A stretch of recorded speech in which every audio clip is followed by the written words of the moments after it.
friendos, welcome back. Hey, Static and Eben and Sandflea.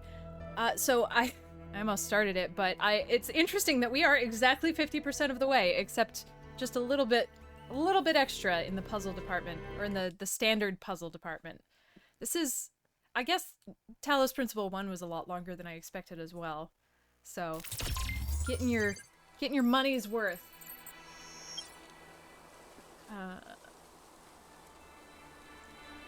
There we go. Thank you.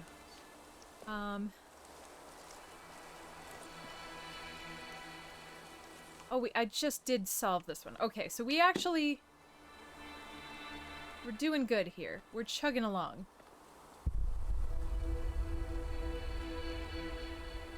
Though we haven't found any of the triangle puzzles here. We did find a spark.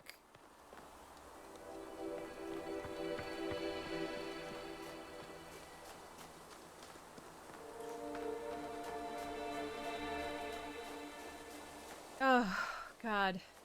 I want to go outside. Oh, was that a bird? Grid! High-end stuff. Thank you so much for 76 months.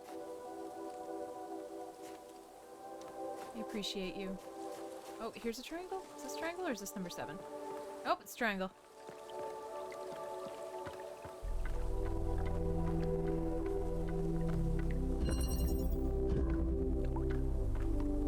Man, I mean, yes, it's cold now. I still want to go outside, but I would love to just have a, you know, turquoise cove aerial warp.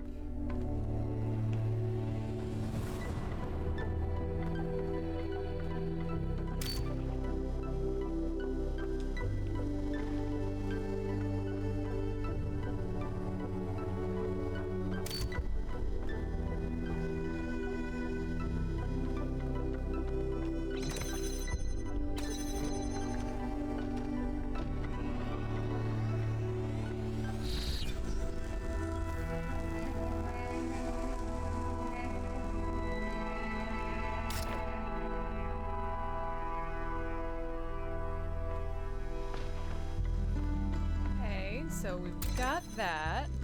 What's this?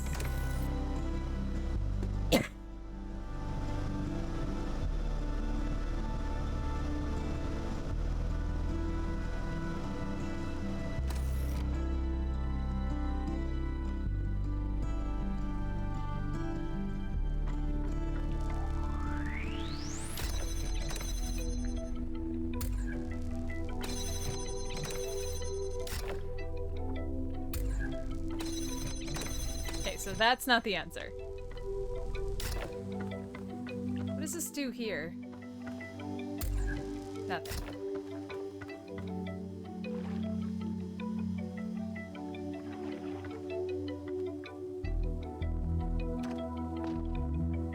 Can't put it up.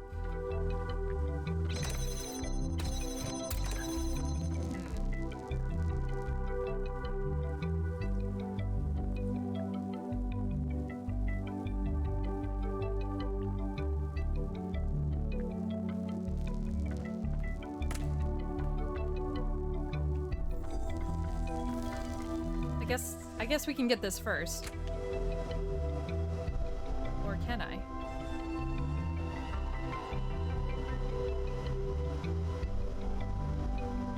Interesting. Can I finagle this? No? Okay. It's fine. So...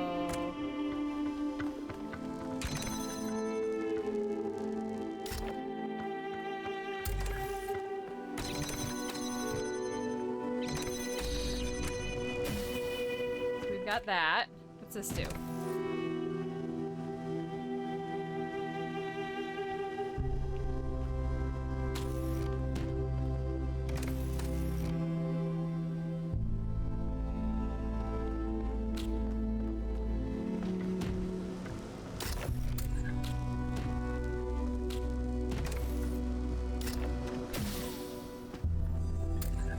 Okay.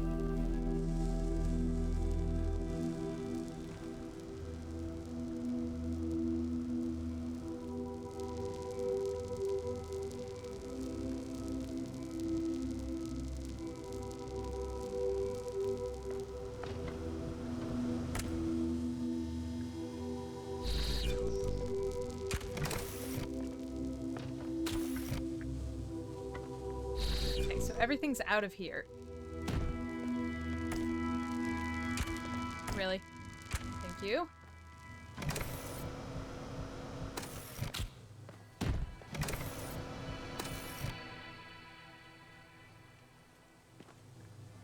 Shit.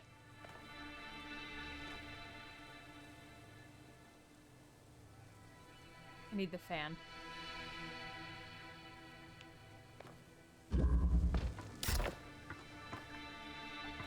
Actually, this should be fine. Oh no.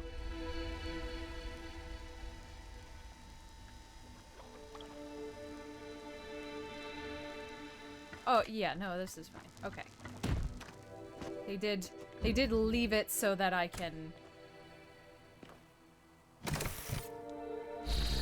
still fix this. There we go. Okay. So that cube. What about that cube?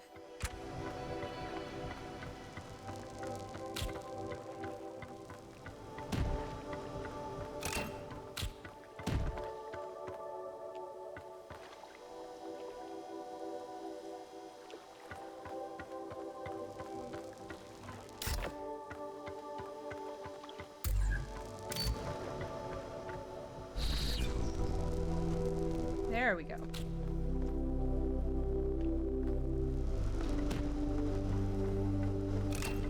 Well, this one was fun. I mean, I don't hate Marvel, but I'm not a particular... I haven't really watched any of the movies for many years.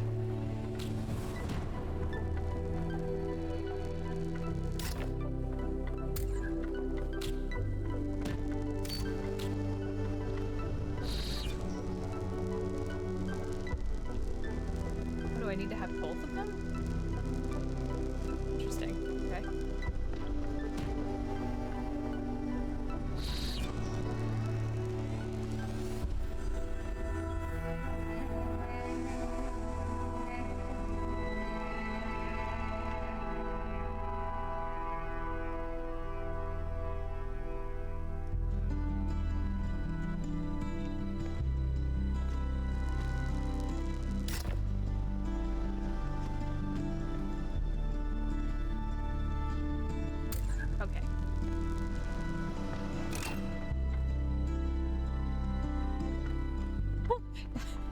That was very weird.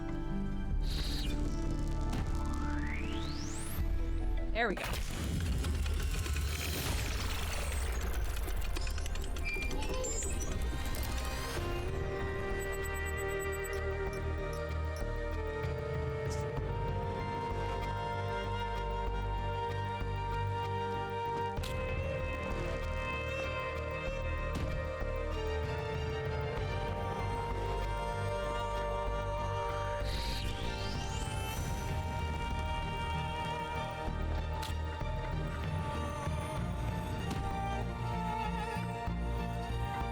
I should have got an achievement called littering for that. Thank you.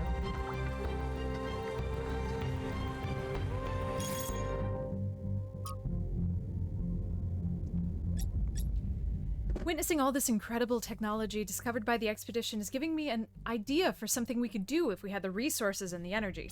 Are you ready for this? Taste buds. Seriously, how have we gone for so long without something our ancestors considered so essential? Don't you want to know what pizza tastes like? What it's like to eat chocolate? To have an apple? What is the deal with fizzy drinks? I mean, come on. Sounds fun.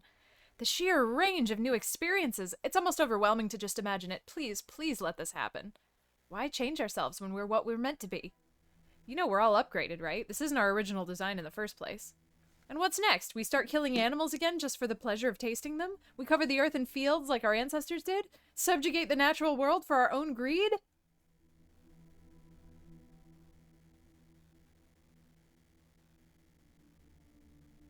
Okay, Thekla is never right. What is the point of an apple that cannot be tasted? Not everything is requiring of a human to interact with it in order for it to be valid and necessary. Improving human life is what matters. We should do it.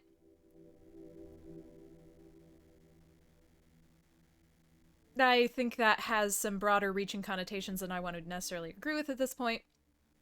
I want to know what frogs taste like. I mean, yes, but... Silly. Enriching our conscious experience makes the universe more aware of its own splendor.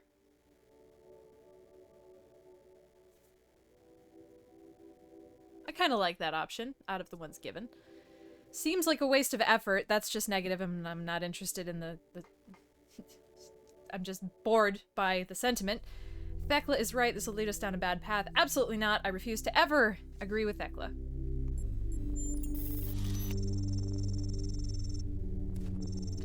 Beautifully put, 1K. We could do smelling, too. I'd like to know what cat fur smells like. And after that, new senses that old school humans never had. The possibilities are endless. Shrimp vision.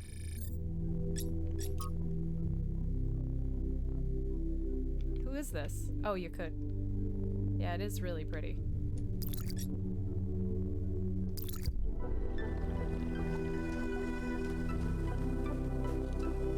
Hi, Omega. Feeling awful bloodthirsty today, are we?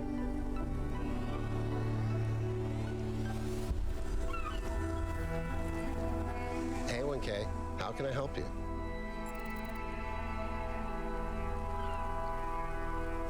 Do you think Byron is like, okay? I hope so.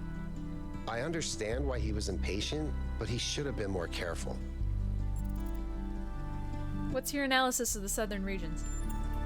The southern part of the island is a natural desert, basically just due to the chemical composition of the soil. I haven't been able to work out why it's so warm, though. It could be a warm ocean current or something to do with the megastructure's thermal output. New Jerusalem doesn't have the kind of equipment I'd need to figure that out. Did you know Cornelius? Yeah, everyone knew Cornelius. After Eustathius retired, he was the only one left who was there since the beginning. Except I guess none of us really knew him after all. We all thought he was lost in the past, always studying the archive and the simulation. But he actually had all these secrets. And a daughter.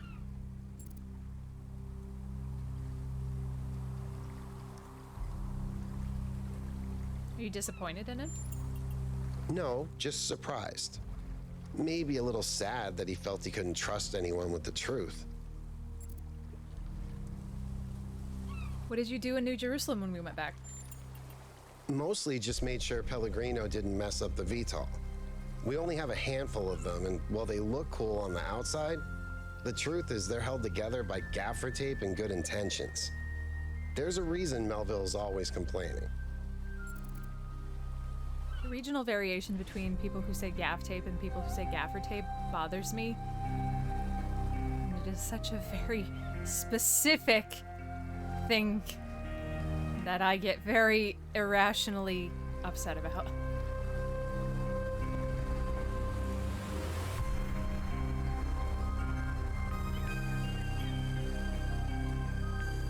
Fucking West Coasters. Whatever. I forgot what was going on.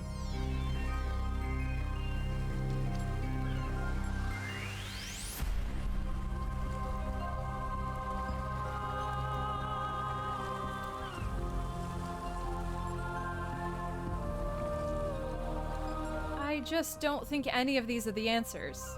I would just grunt here.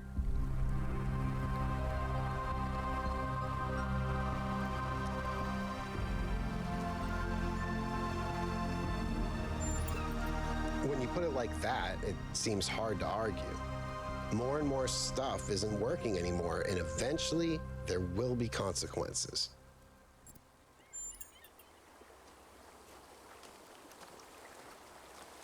Yeah, it's West Coast versus East Coast. Stupid California boys.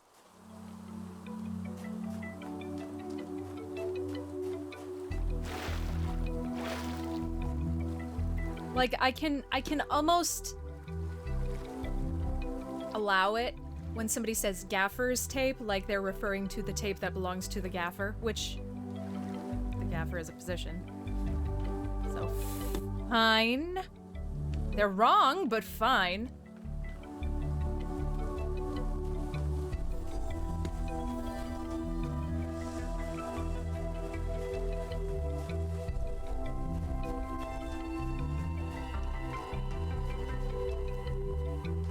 good. Then your ears have not been damaged by people who are incorrect. It's just annoying that so much of that TV is so West Coast.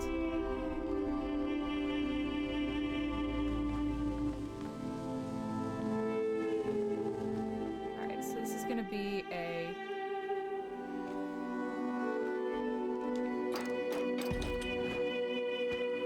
It's sort of like duct tape. It's not duct tape though. It's like where duct tape is like it's like cloth duct tape almost, and the adhesive is different. Where duct tape is shiny on top, gaff tape is kind of, I mean, it's not fabric, but it's more fabric-like, and it doesn't... Thank you for helping us. Zito, thank you so much for the raid!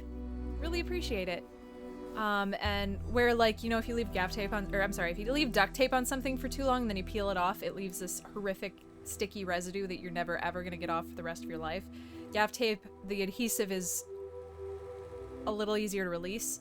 So not only does it not fuse with whatever you're putting on it, it comes up easier because it's not meant to be permanent.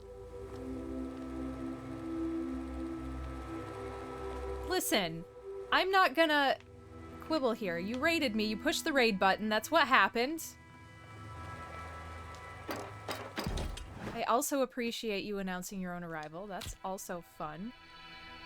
It's fine. Remember when people used to host? Remember when hosting was a thing?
Oh, there's an... Oh, I see. No, come on.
All right.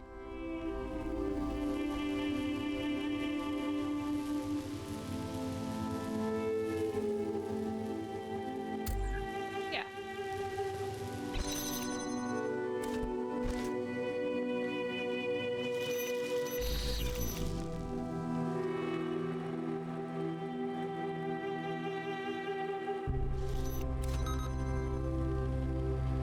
I don't think that I was supposed to be able to hit that from here.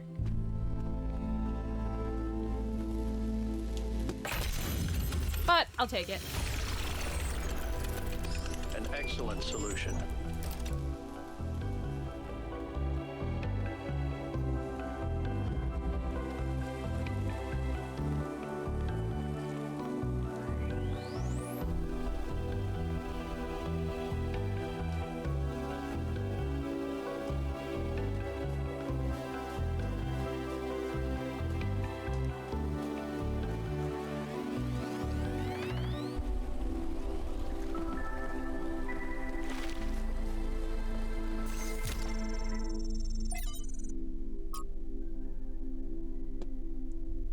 From Arkady Chernyshevsky's In Our Likeness, Essays on Humankind Reaching Adulthood.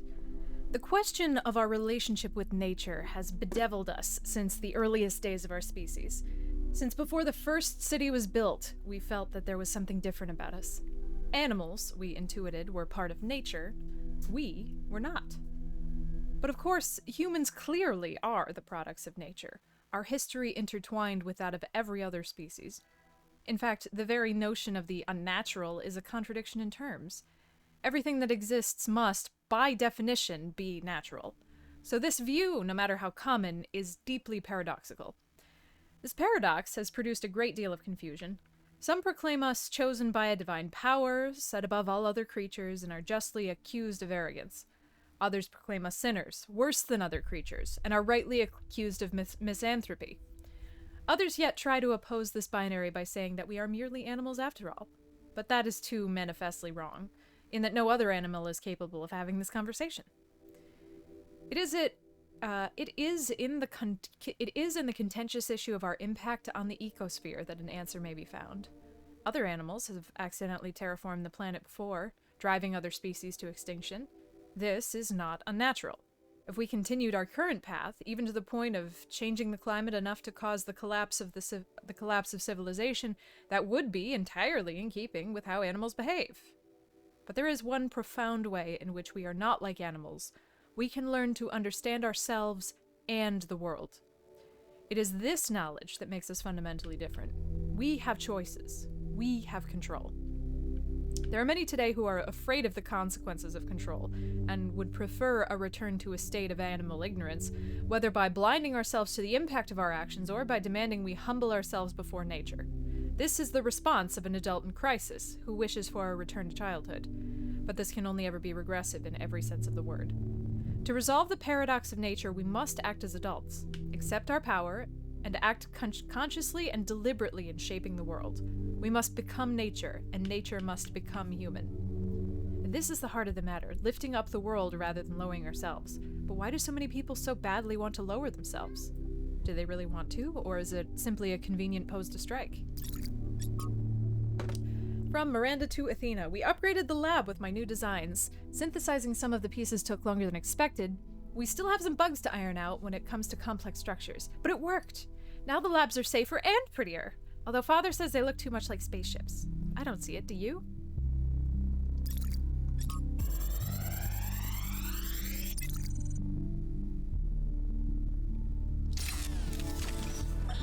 Today, we were delighted to be visited by a bunch of protesters, these voluntary extinction weirdos who think we're creating soulless monstrosities that will destroy the planet. They broke into the facility and started yelling at everyone. Fun, fun, fun, right? Then one of them lunged at Alex. Big mistake. Chernyshevsky grabbed the guy and literally threw him across the room. I mean, almost threw him all the way off the dam. After that, the rest of them had a change of heart. Now, I'm telling you this because mostly it is not like that. But these people do exist. And somewhere in their shriveled little souls, they think that they're doing the right thing. They think they're being righteous. Now, to me, what Alex is trying to do is an obvious good. But That's not the same for everyone.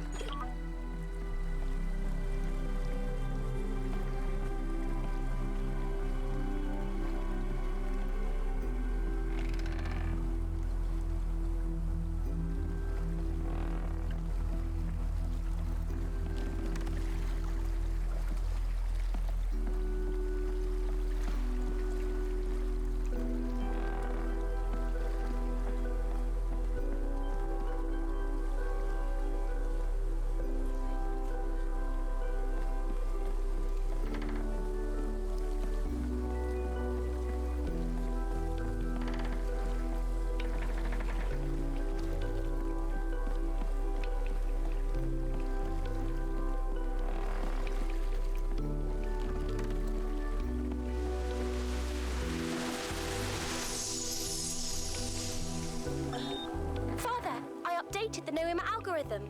It's working twice as fast now, and I think I can increase matter output by 25% if I tweak the modulator a little. I'm so excited. Nice to meet you. So excited.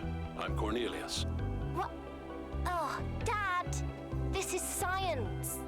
You have no idea how long I've been waiting for the right moment.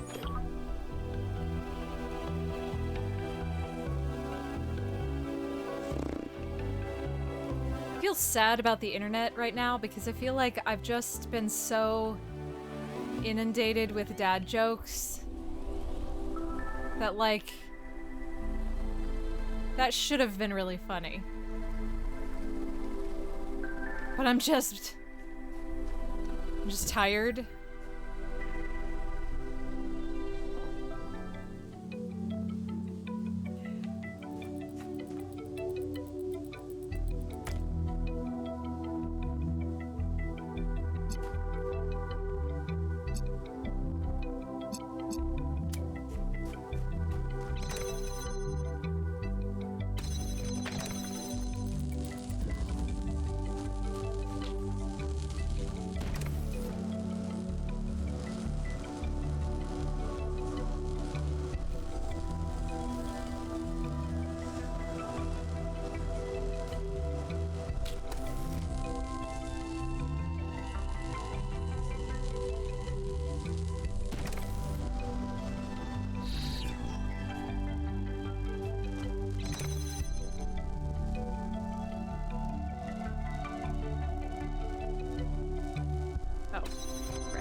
stop headbutting me.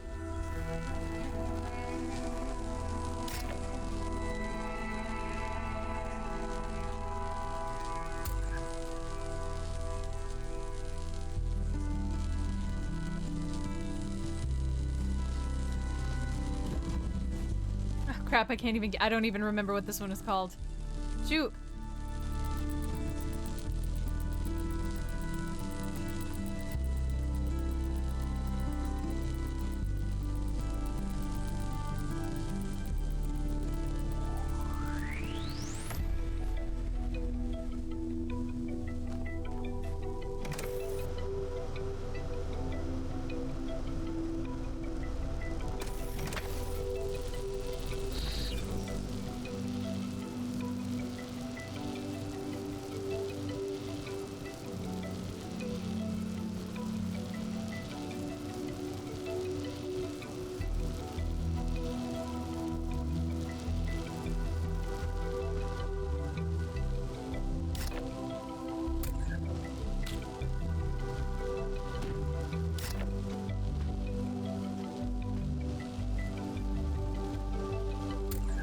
Rude.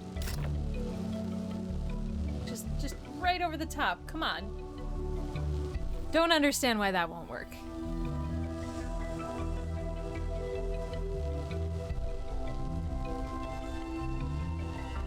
Am I missing a piece of equipment? I think so.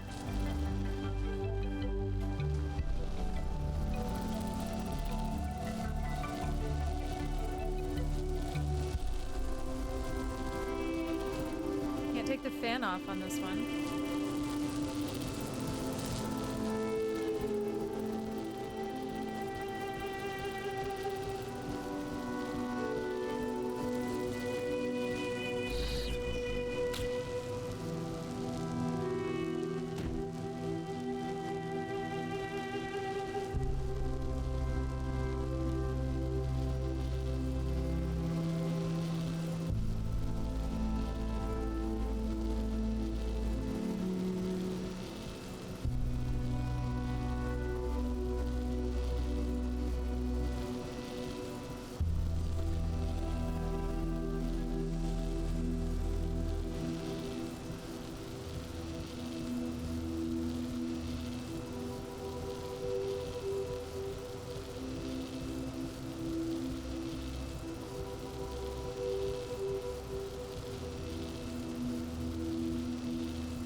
Switcheroo. Okay.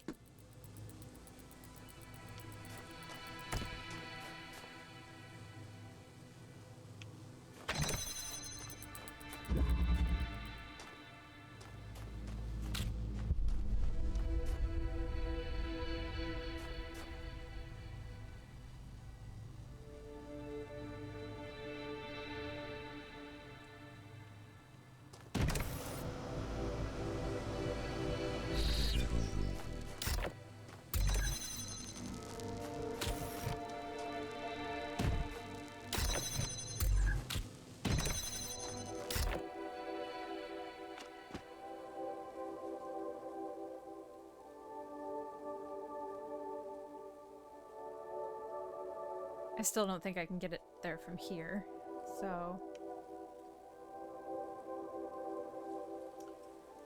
Zeno, I love you so much.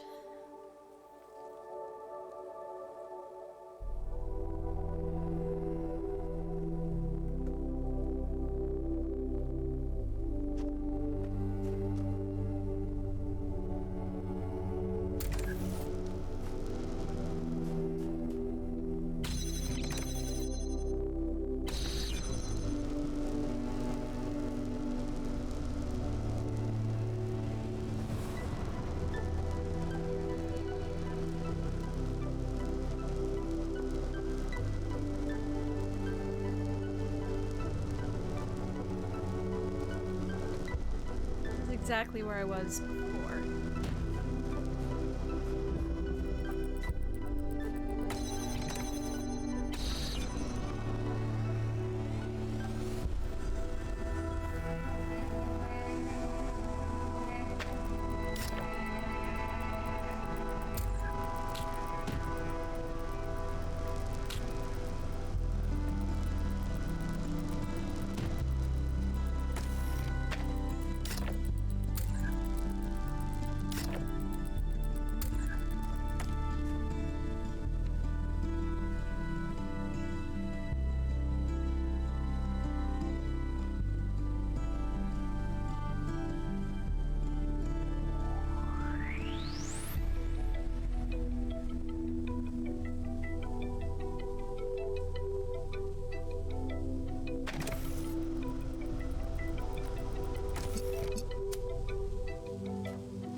Not the answer.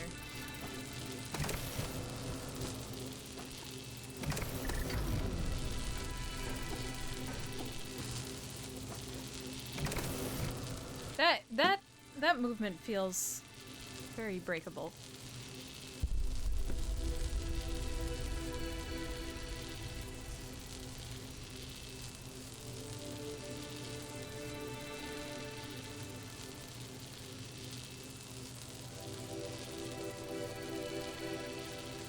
Do I have to get back out there somehow? I can't get up from the other side, so I don't know what the point of that would be. Oh man, I am kind of stumped on this.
I got it. Okay. Yeah, Zeno, you're right. That was annoying. Just because I was so close, but couldn't make that last step.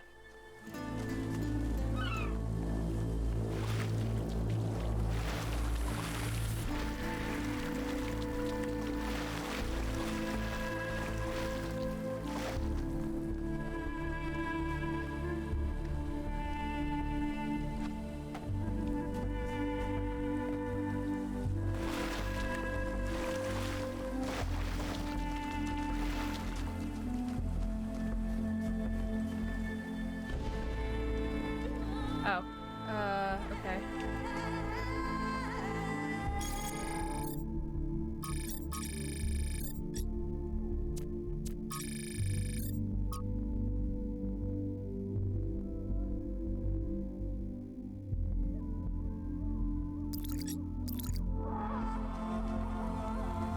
Oh, okay. Oops.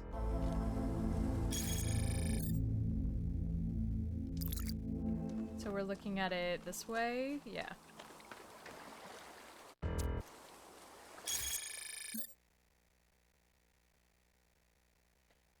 Two, 1, 3, 3, 4, 3. 2, 1, 3, 3, 4.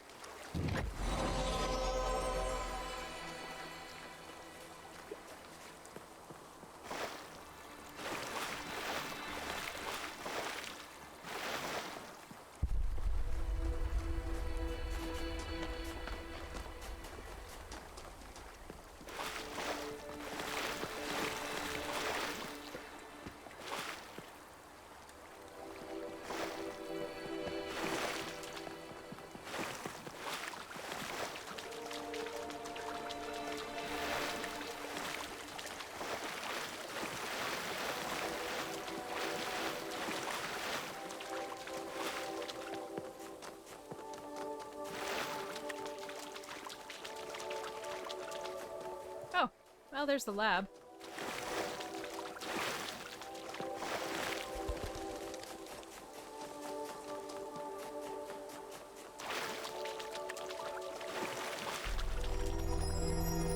Nice. When the heavens are silent, what is a prophet and what is a tyrant?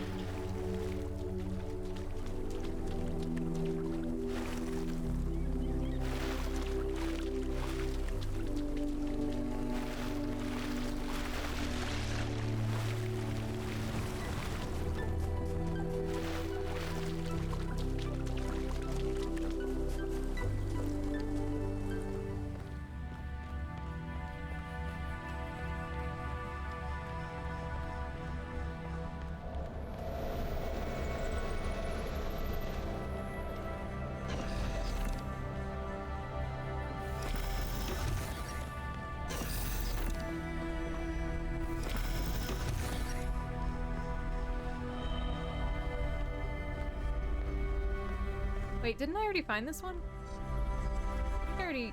Or does this just look exactly like the one that I found? With the Somnodrome. Look at this place. It's beautiful, isn't it? Mesmerizing. That's how it lures you in, I think. You see all these beautiful things and your imagination starts working overtime. And the puzzles, the towers, the mysterious apparitions, it all draws you further in, deeper into the trap. Oh boy. What if that's the whole point of this place? What if every time you have one of those visions, another little bit of you is corrupted, overwritten with the hubris of this place?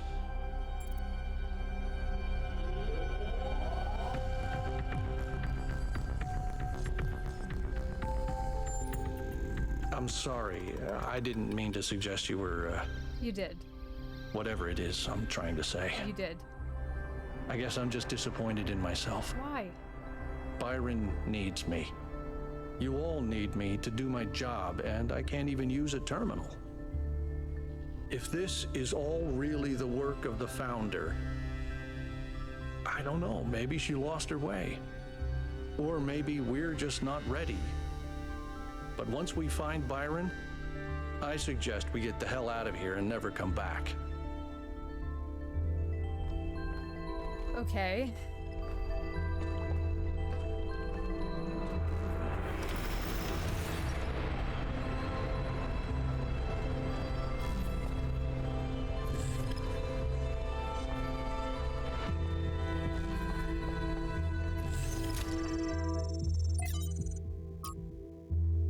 From Thuya. Dear Founder, everything has gotten so much worse since you left. We keep pursuing the goal, but our lives are getting less happy. When the weather is dry and the dam runs low, there's nothing to do in the whole city. Things don't get fixed anymore. We even had to dismantle the cinema. I know it was frivolous and pointless when we can just watch video files, but it was fun to go watch movies together like people used to do. I believe in your wisdom, Founder. I believe we have to avoid hurting the planet like our ancestors did, but I don't know if the mayor is doing what you would have wanted. Isn't there another way of reaching the goal? Please, I know you left for a reason, but I don't think we can go on this way. 5358. A fragment from Stratton's On the Universe. You've made quite the catalog of horrors, Stratton. Children dying in their mother's arms, cities perishing by the plague, and even animals living without peace or happiness. Why must we listen to this?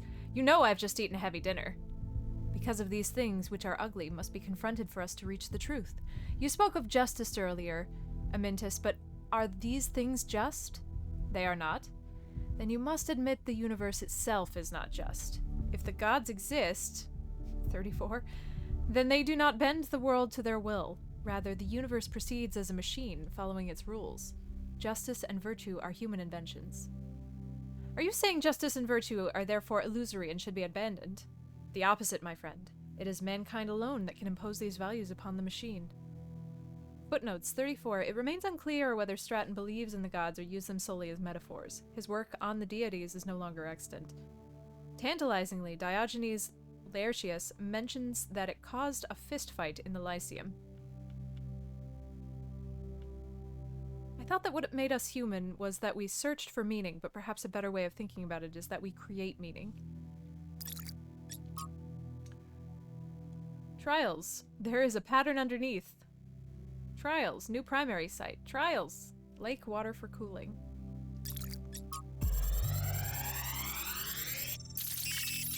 We're getting a lot of error 5358, and we're ignoring it.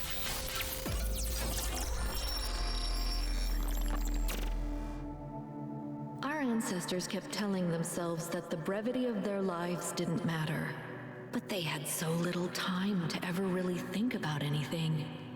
I've spent several human lifetimes studying this mystery, and only now am I beginning to see. The simulation was built on top of material reality, unable to escape its constraints. In the same way, physics as we understand it, even quantum physics, is built on top of a deeper reality. A set of rules that define existence itself. There is a universal language of creation, and I think we can learn it.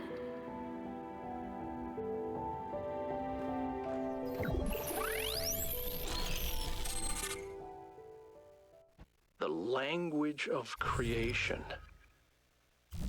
What were they doing here? And how far did they get? I can't answer that, but I think I fixed the Tetromino bridge, machine, ring thing. I say I think because it's not in the schematics. And what I'm doing is hack work at best. Try it and see if it works. You know, you gotta stop, buddy. From Thekla to Athena. Beloved Founder, years have passed and still there's nothing but silence. Have we sinned? Have you abandoned us for our arrogance? Our greed? Some of the others continue to build. I told them not to, but they don't listen to me. Byron is the worst of them. He disrespects you constantly, spreading lies and... Please know that there are those who remain faithful, who respect the limits you set and seek wisdom and humility as you taught. May we win the next election. Perhaps then you will return? Praise your name, Thekla. From Trebuchet To Athena, founder, although I was born in the early days of New Jerusalem, I never knew you well. This is not your fault. I became so focused on improving the dam that I didn't develop much in the way of social relationships, except perhaps with Melville. That doesn't mean I was unhappy. I was, in fact, extremely content. I like to solve complex problems in peace and quiet. That's who I am. But now the pleasure I used to get out of my work has faded. I may not need a lot of company, but I want my work to be meaningful, to contribute. It does not feel like that anymore. And when I suggest new projects, the mayor acts like I've committed a crime, like I should be ashamed. I do not like this. I do not care about social issues or debates. I do not want to get involved. I just want to be able to keep working on making things better. Please fix this situation. Thank you. Amazing. Oops.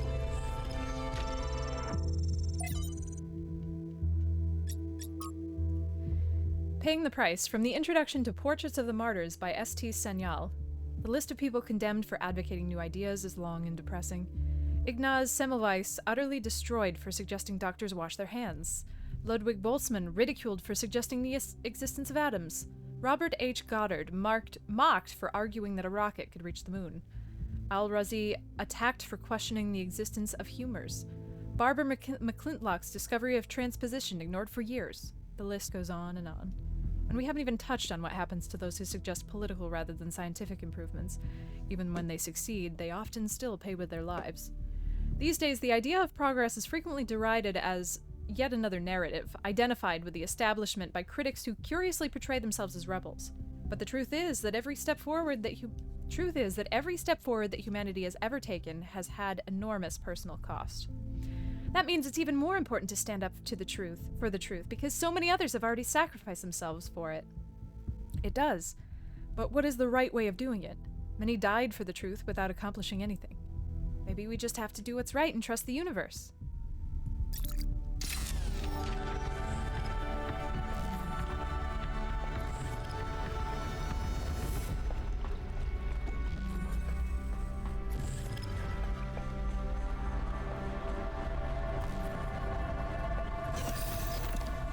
Decoded another file from the data stream. Listen to this. Mother and father think of our discoveries as a language, a code. But I think they're wrong. They're so caught up in the technical details of running the experiments and upgrading the machine that they're not paying attention to the patterns we're finding, to the symmetries, the harmonies, the melodies. The fundamental language of reality is a kind of music, and it's beautiful. Beauty is an inherent property of the cosmos. I love the way she looks at things.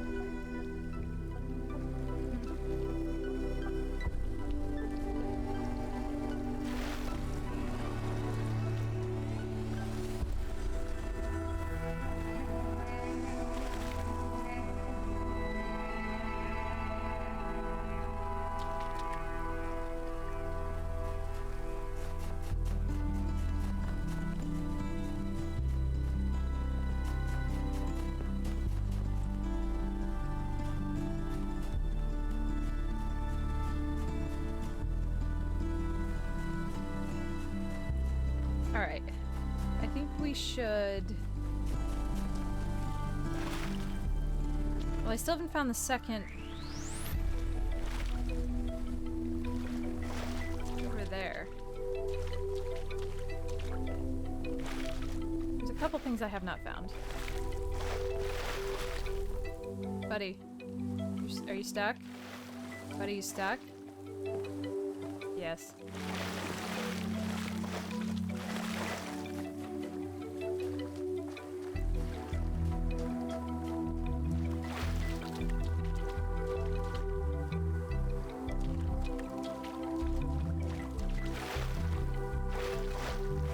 Alright, we need to find...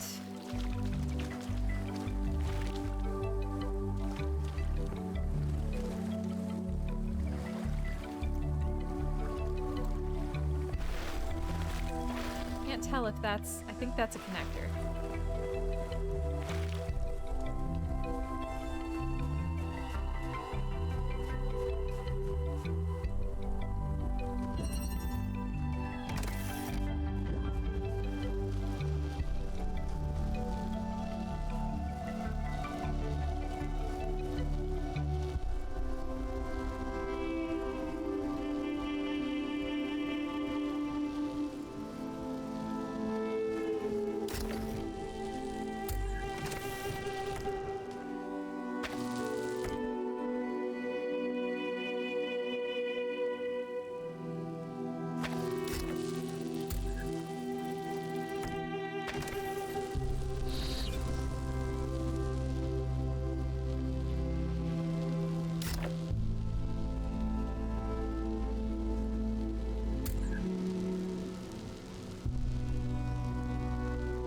This seems too complicated, but how did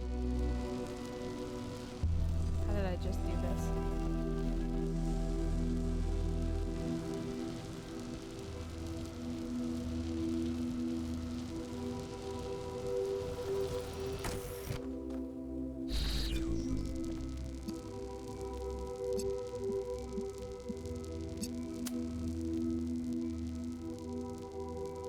You know.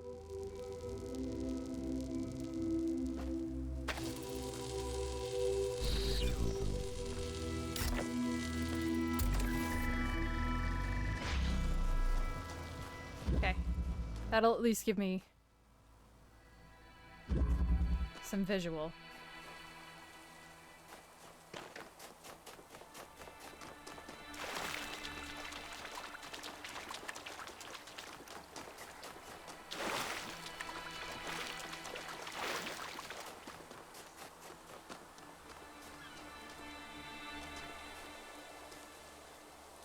Hey, Red Dead Monkey.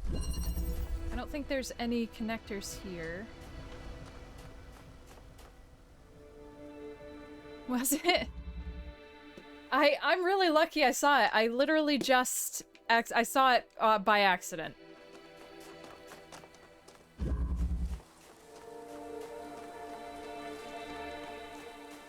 And I know we passed the second triangle one, and I thought it was, like, behind us, but I didn't see it, so I'm just gonna keep going forward. I don't think there's any connectors here. Oh, nope, there is.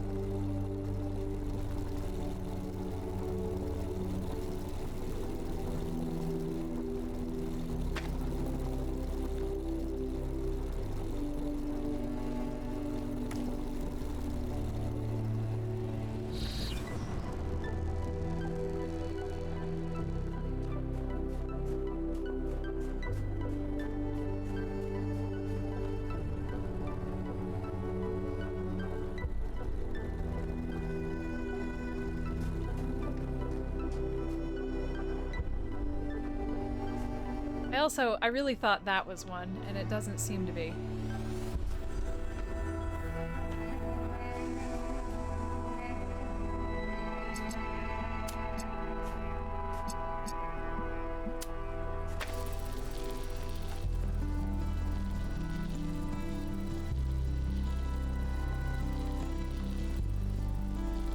I know that that's not the right thing to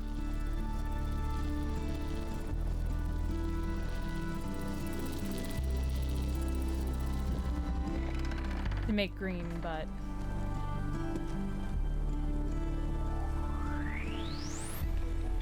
oh, I just love my little coffee drinks.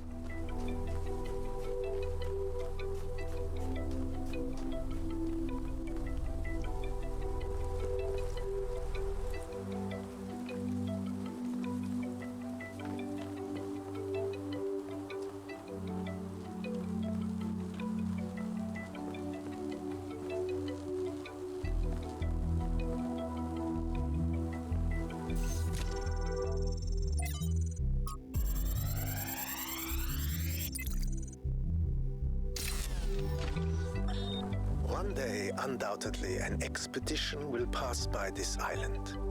It will seek to document facts and statistics, to enumerate reasons for us not to look more closely. That is what we do now. We seek facts rather than truth. Because truth might frighten and unsettle the comfortable people who like to sit in their conference rooms and debate which corners we should cut today. These people like to imagine the chaos that could come one day, like a comforting fairy tale of distant darkness. But they do not see the chaos that is at our walls right now. The chaos that also lives within us. A force that is both necessary and appalling.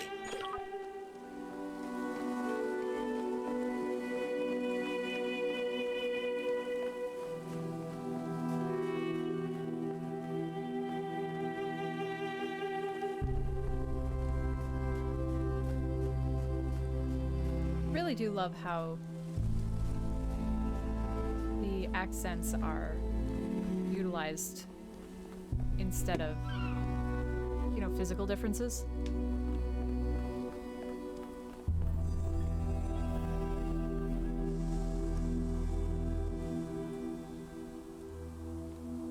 That is the only one I see, though.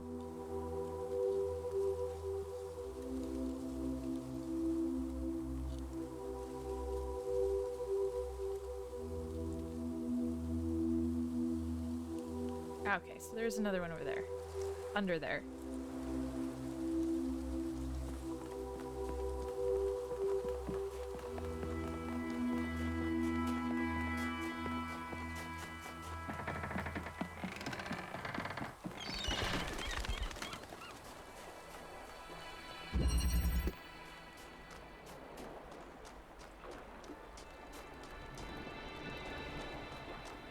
This one does not have any...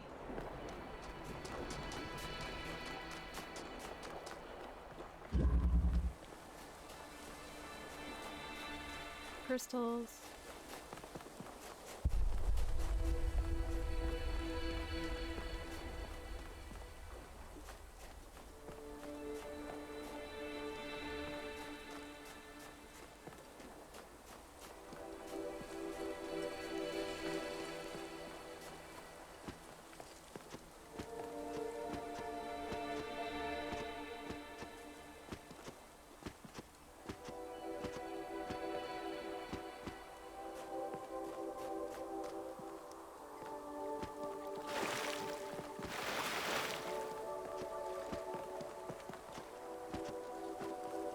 Ah, here we go.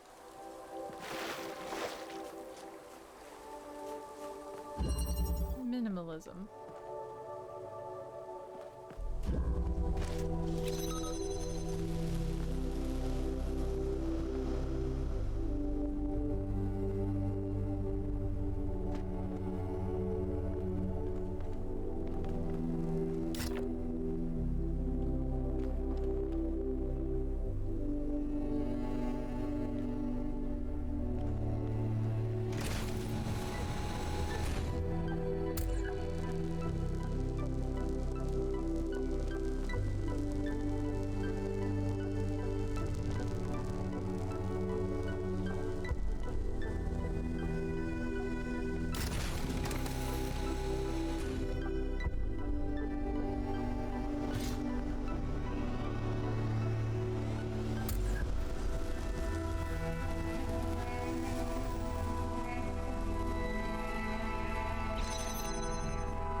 If that's a fan I can take off.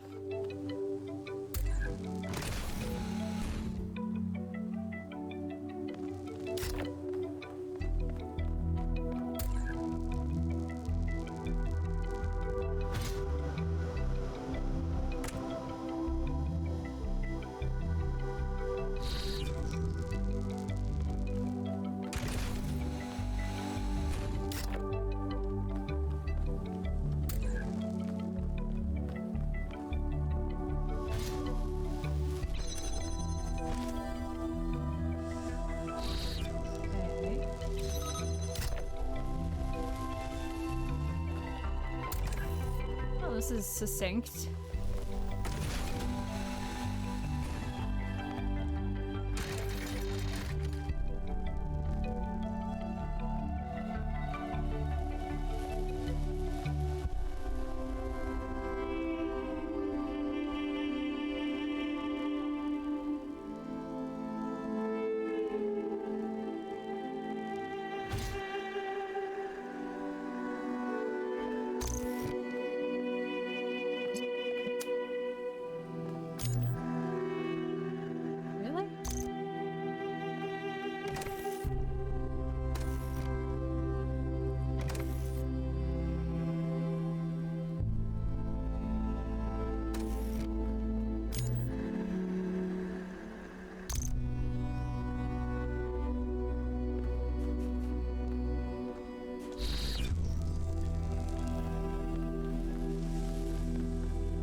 Billy.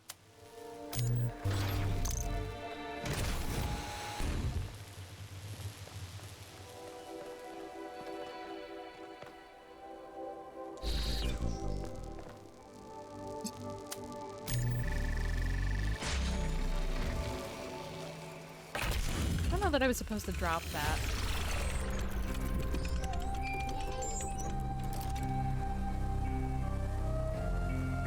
That felt wrong.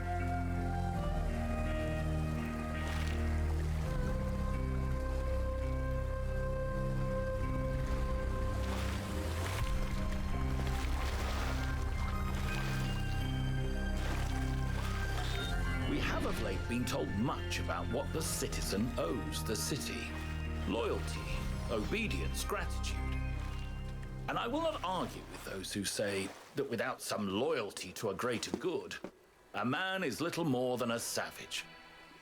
And I will even say that these days there are more savages amongst us than amongst the barbarians, who we call savages out of ignorance and arrogance. But there is another question that we are rarely encouraged to ask. What does the city owe the citizen? What must it offer to earn loyalty, obedience, and gratitude?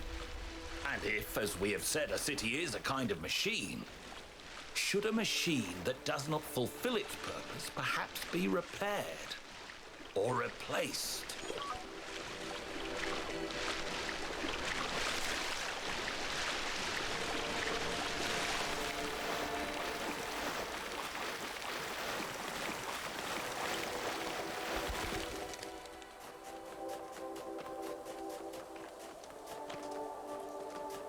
Okay, hold on. I went way too far. Let's go. Where did we come from?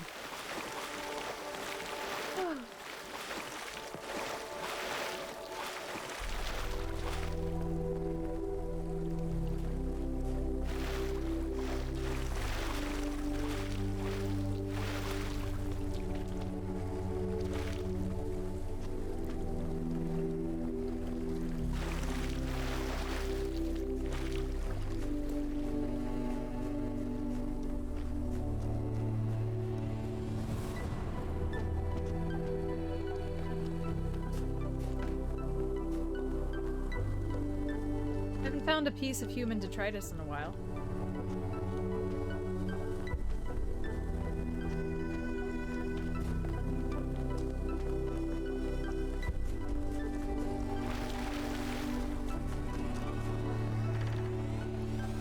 Everything okay? Ugh. What did Mayor Hermanubius say? He blamed Byron for being headstrong and foolish, which... Not wrong. I don't see it quite the same way, but it's easy to understand why the mayor would think that. It wasn't hard to convince him that we can't leave Byron behind, though. You may not agree with Herman on a lot of issues, 1K, but he's not a bad person. He's doing his best in a difficult situation. Do you think Byron's still alive? I hope so. He's always been annoyingly hard to get rid of. Do you like text adventures? I do. Although I prefer the term interactive fiction. It's better at capturing what this art form really is. Storytelling, but with a completely different underlying structure. As a category, it's more equivalent to poetry or the novel, rather than, say, film.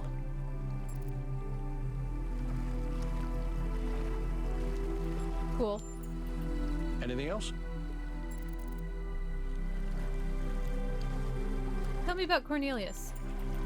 He was the third to be born, after Athena and Eustathius. He was an important figure in New Jerusalem's early history, almost as important as Athena. But after she vanished, he faded into the background.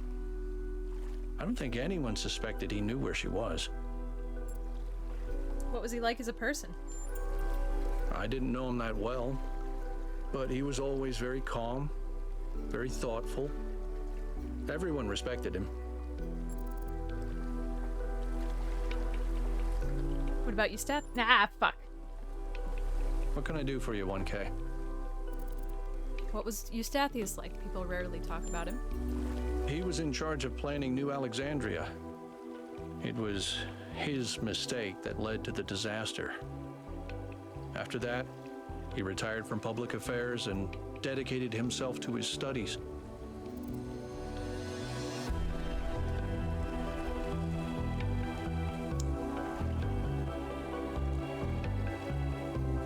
Most of the first companions seem to be far less active than Byron. Well, they've experienced a lot more hardship and tragedy than most of us. I think it's understandable that they choose to focus on their personal interests.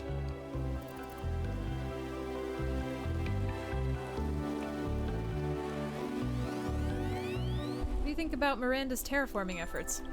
It makes me wonder why people always think they know better than nature. Do you think it was wrong for our ancestors to create us? Fucking hell. Everything okay? Why do you ask? Because you seem very opposed to technology, and we, in fact, are technology. I'm not opposed to technology. I'm just opposed to trying to dominate everything. We can be part of the planet's history without having to be its masters. Do you think your beliefs are a response to what happened in New Alexandria? You mean, am I unduly influenced by my experiences? Unable to imagine the better future Byron wanted because I'm too traumatized? Could be. Maybe. But I'd like to think I'm a little more self-aware than that. Okay. You say so.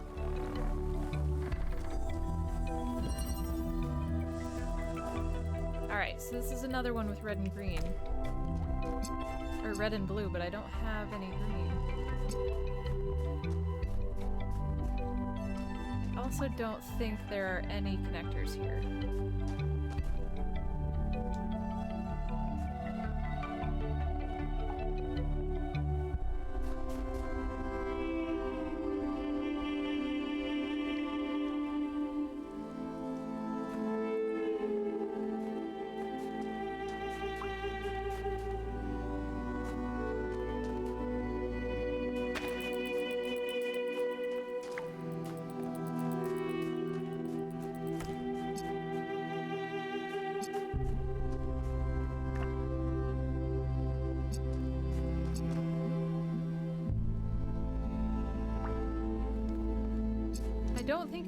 I don't really feel like I need to mark this one because I know where this one is.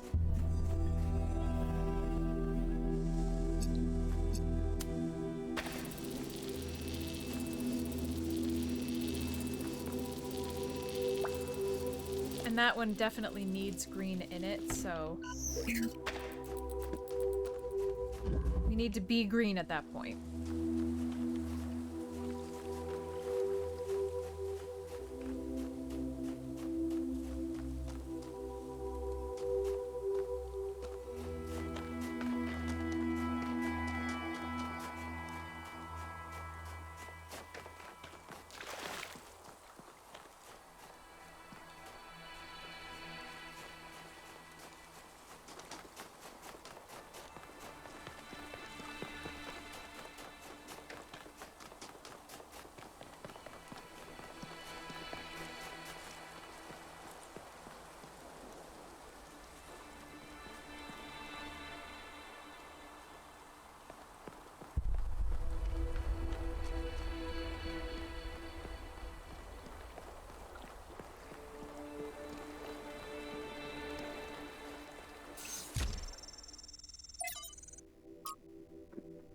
City by the Sea.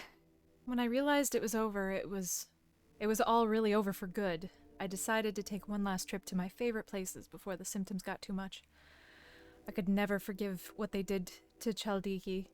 This incredible, wild, rugged place between mountain and sea where pine trees all the way down to the water. The colors, the vistas, the sheer overwhelming beauty of all of it. And they just built over it. Hideous hotels sprawling like tumors, obscene beach bars blaring their awful music across the sea. Even in Kavuro tribes, it was impossible not to hate humanity a little for it. The idea of all of it returning to nature, of the hotels gradually sinking back into the reed fields, was moving and beautiful. But then I went back to Thessaloniki. For all the ugliness inflicted upon the city, the idea that people would no longer meet up beneath the Kamara or go for long, ambling walks on the promenade or for crepes on Platea Navarinu was unbelievably sad. The idea of the rotunda just standing there empty after being a sacred place for so many centuries, it made me remember that it's not just beaches and forests that are beautiful, that cities can be more than just streets and noise. Cities have histories and personalities, and that means something. Who am I writing all this for? Do I believe there will be survivors after this? Do I think that crazy robot project I heard about will actually work out? Do I hope that aliens will come to our planet one day and wonder who we were? The truth is, I don't know, but there is something in the love that we feel for beautiful things that we built, as much as in our revulsion towards unnecessary destruction, that matters. Why didn't our ancestors understand that you can build in ways that make an area more beautiful instead of ruining it? Even if all they cared about was personal benefit, wouldn't that benefit them more? In the long run, yes, but people rarely think about the long-term consequences, especially if there's an incentive to act immediately. And yet most of them were unhappy with the results. Couldn't they see that it was within their control to act differently? From LD Armands, can you point me in the direction of a better timeline?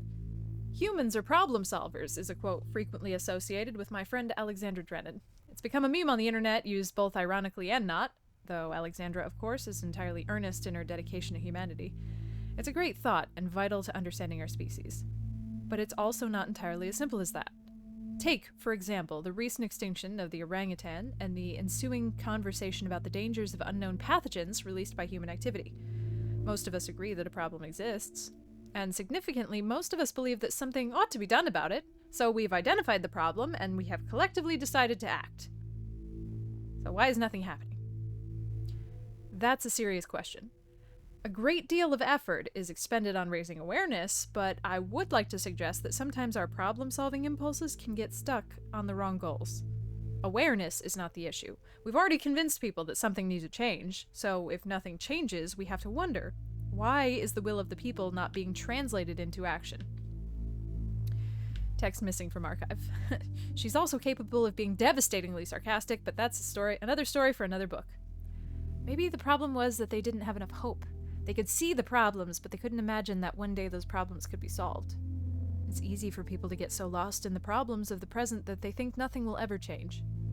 They lost hope because the historical circumstances they found themselves in encouraged despair, but that in turn meant the conditions could not change. How do you go against history itself? From Hypatia's Journals, Volume 1, The Founding of New Jerusalem, Day 372.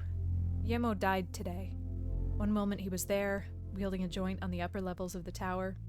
Welding a joint on the upper levels of the tower, lol. The next he was gone. One careless step, that's all it took. Athena brought him to the dam, but even Cornelius couldn't help. Yemo is gone. Now there's only 12 of us. I think about Yemo every day. So do I. You did nothing wrong. You weren't even there. I was.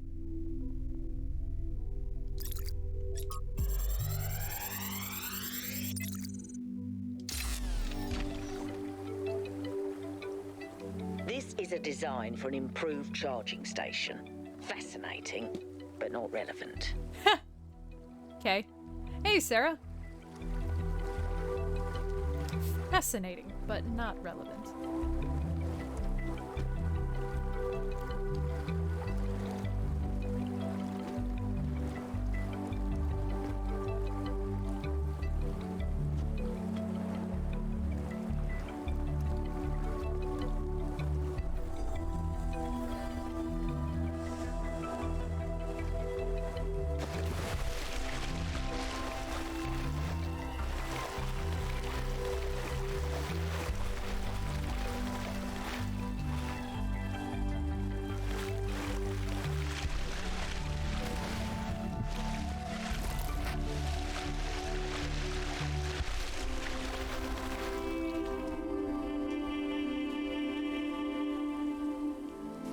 5's the next one we really need to go on.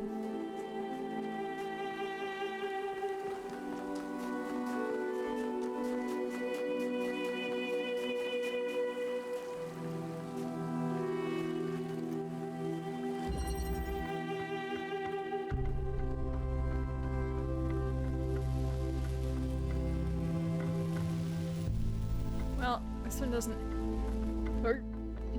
excuse me, have any equipment to help us. You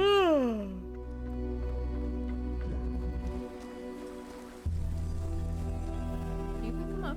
You can come up. Come up.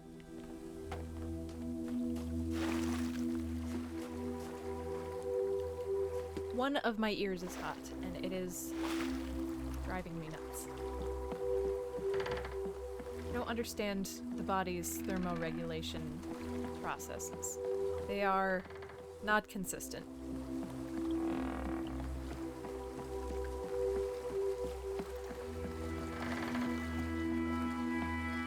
Oh crap.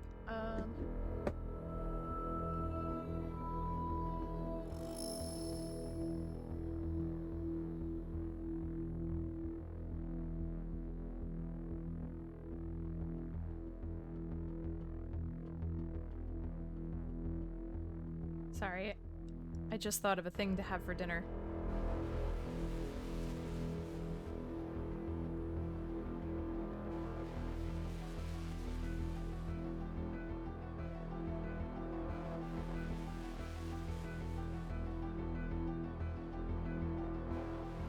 Well, I didn't take anything out of the freezer.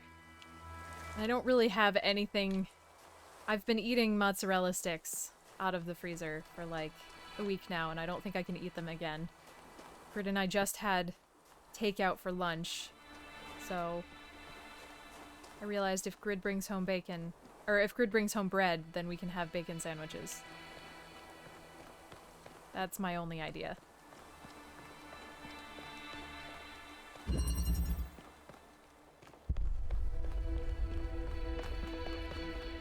Okay, so there's no connector here. Good lord. Is there even green anywhere in this whole world?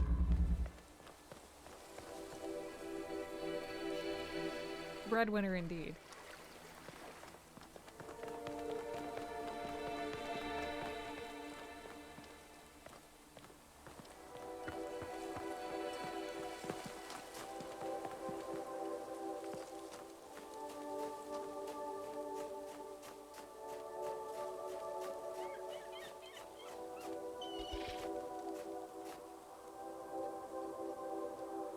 To me, yeah, a bacon sandwich is literally just bacon. Lettuce if you've got it. I like a little mayo.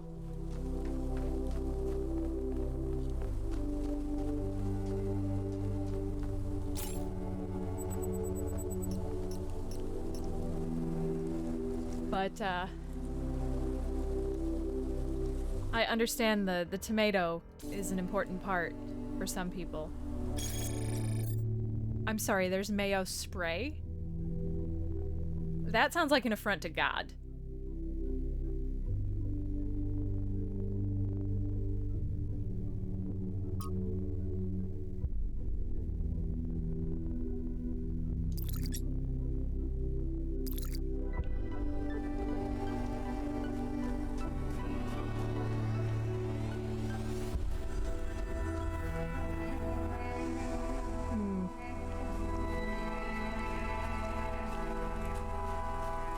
I do like thin sliced.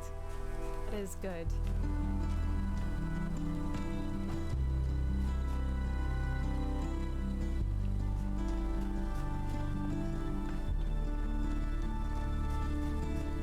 Are you just on a different plane of existence? Do you live in the one region that has spray mayo? I hope it's in, like, one of those dollar store hairspray cans.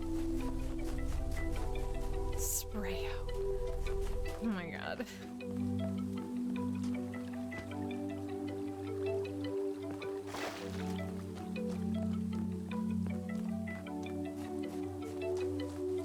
has literally been sitting at my elbow, just staring up at me adoringly, for like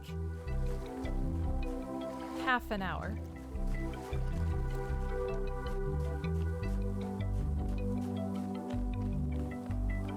Okay, well, it's gotta be 7 because there's really not anything else here.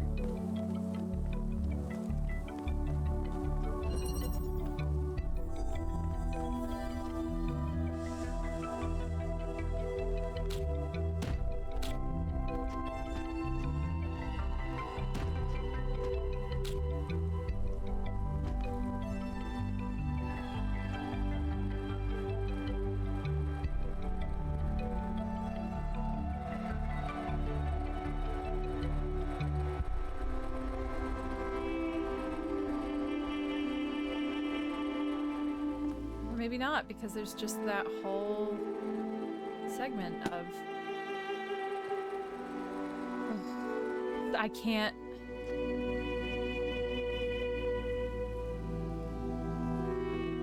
Can't reach anything here with... This sucks.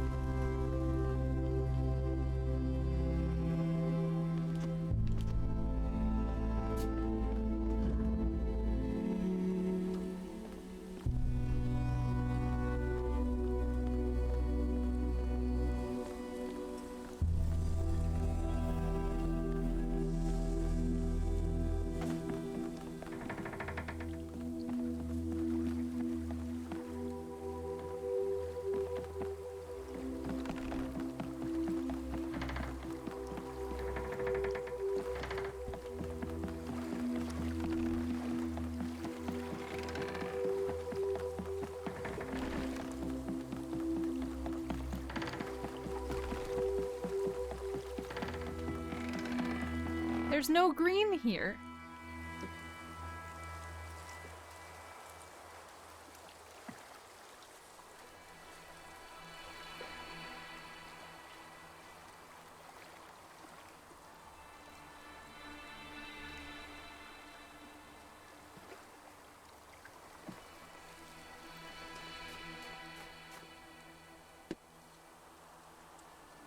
No.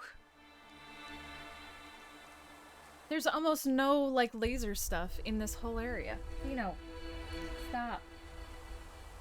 Sit down.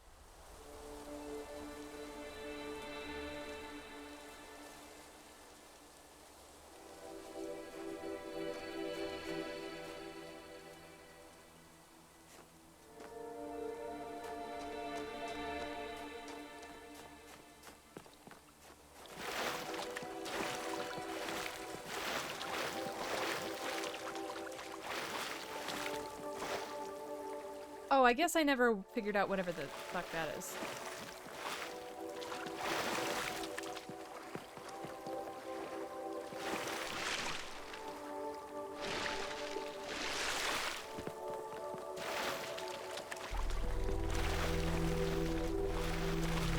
Oh, that's the back side of the gold door puzzle. Fuck!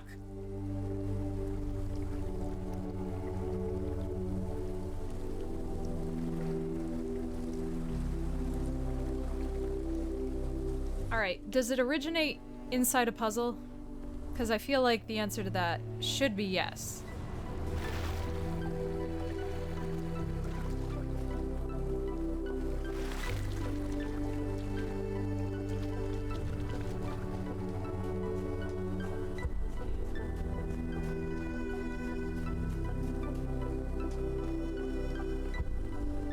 Well, I guess let me rephrase. Is it, do I interact with it from inside of a puzzle?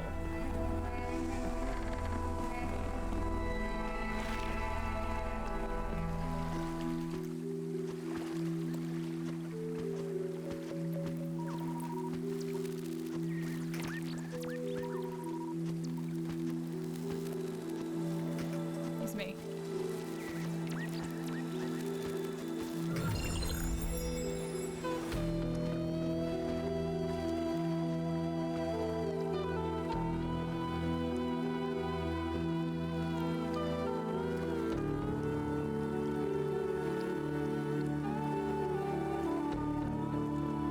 Mobile? Spill a lot of oil? Cause environmental damage?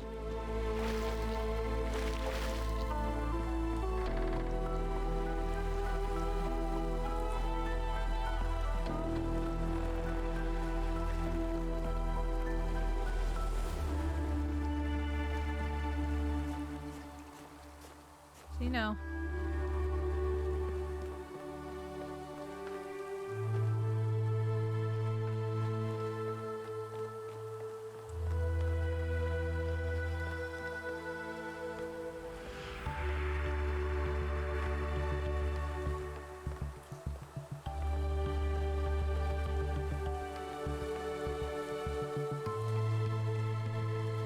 Think outside the bun?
Okay. I really don't want to be stuck on this because I'm confident in my ability to find it eventually. I just really don't want to take the time to do that. Can you give me a puzzle number that I should check out in more depth?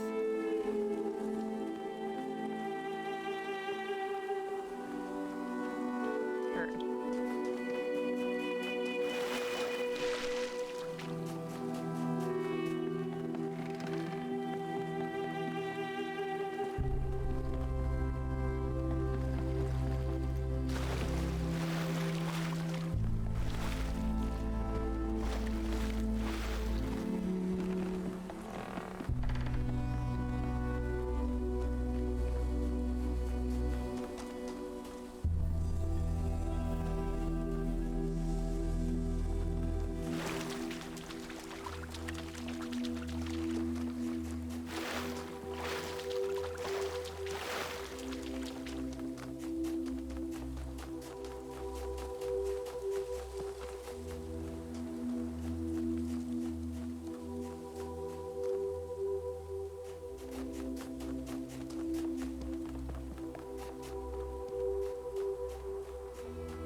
found it eventually, but...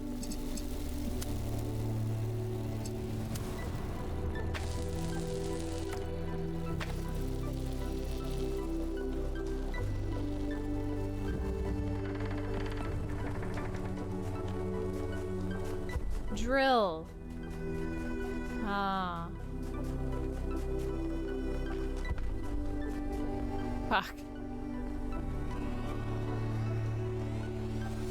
I'm really mad that I didn't get that.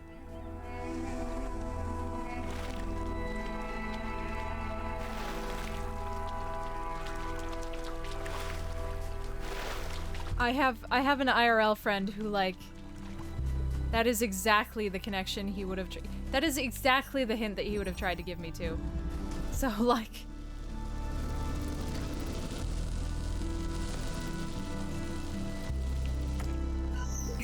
doubly annoyed.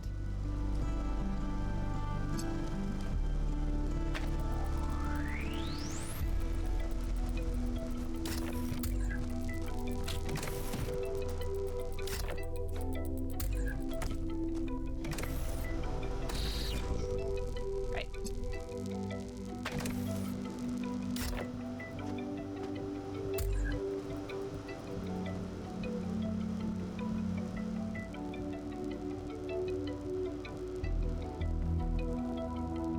If I can get there, or if there's another one.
Definitely on the other side.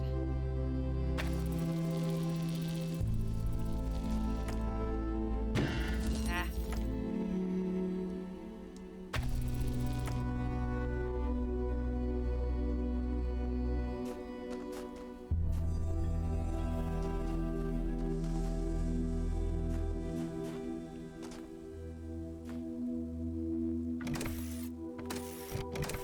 Shit.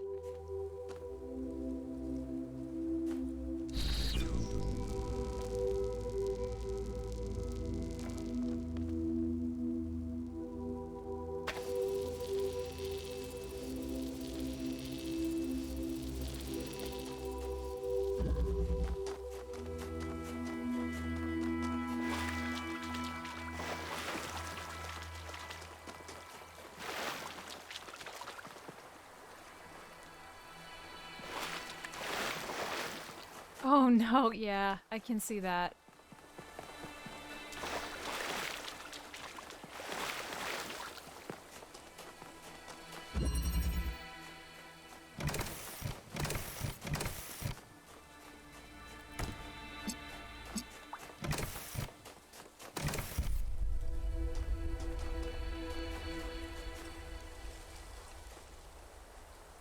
Fuck.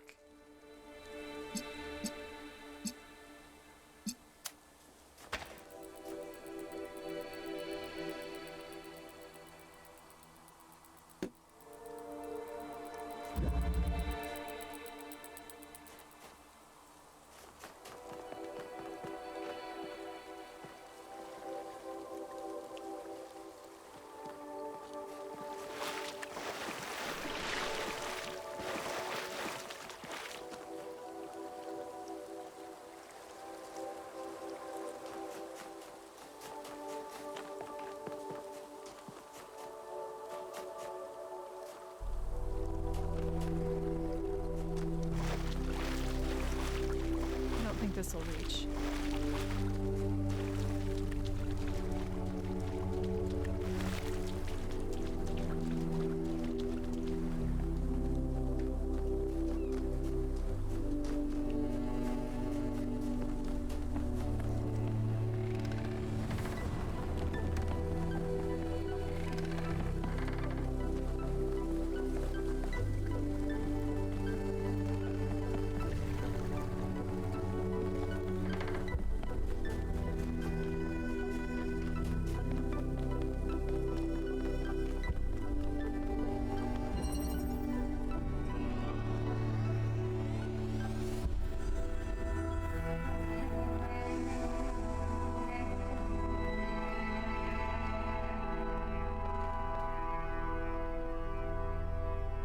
I mean, yes, this would work. But this is not the answer.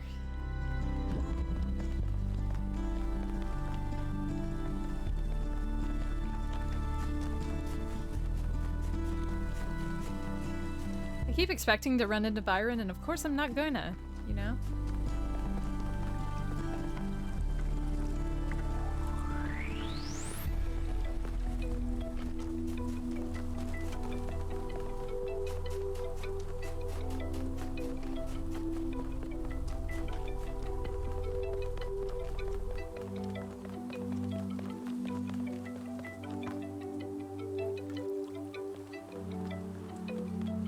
This one doesn't have a connector.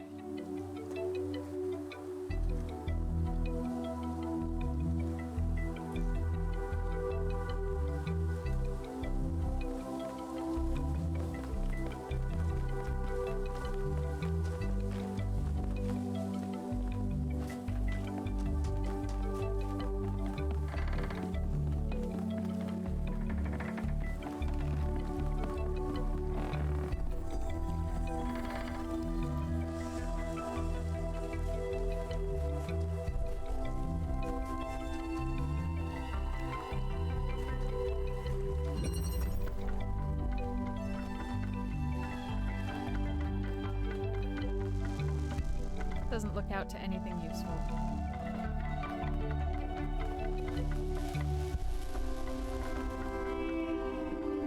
Wait.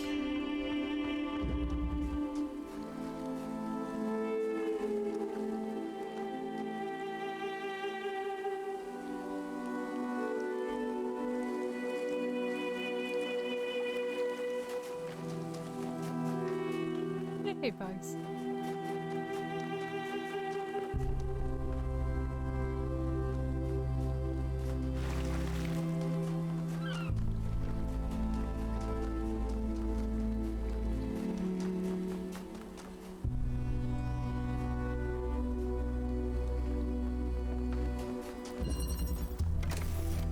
Get it through here? Where is it?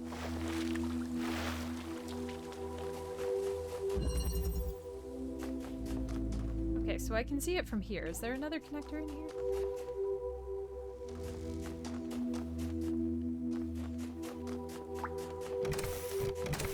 There's only the one.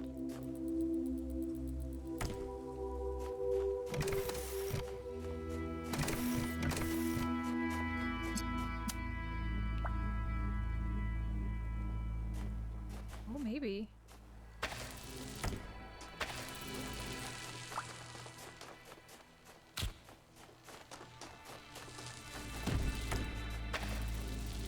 Come on. There we go.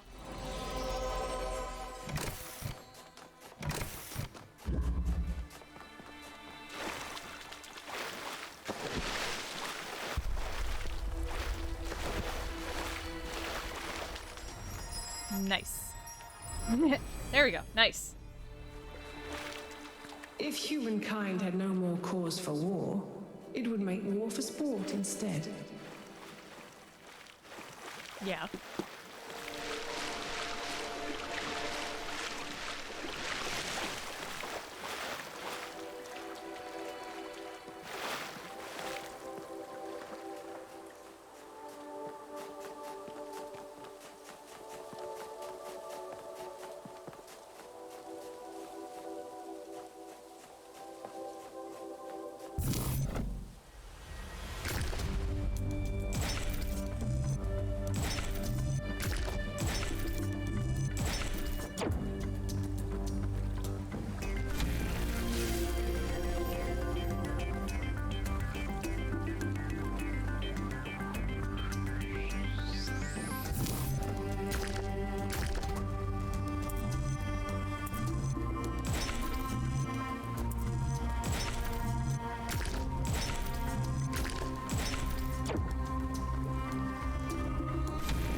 Sorry, Pugs. I was brilliant at all of them.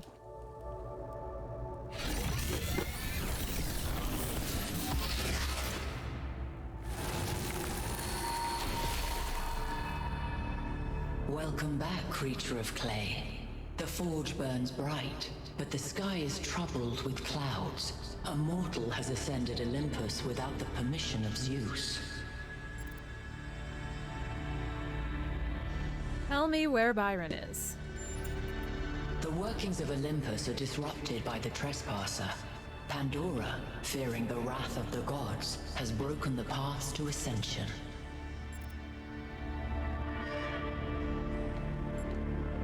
How can the trespasser be freed?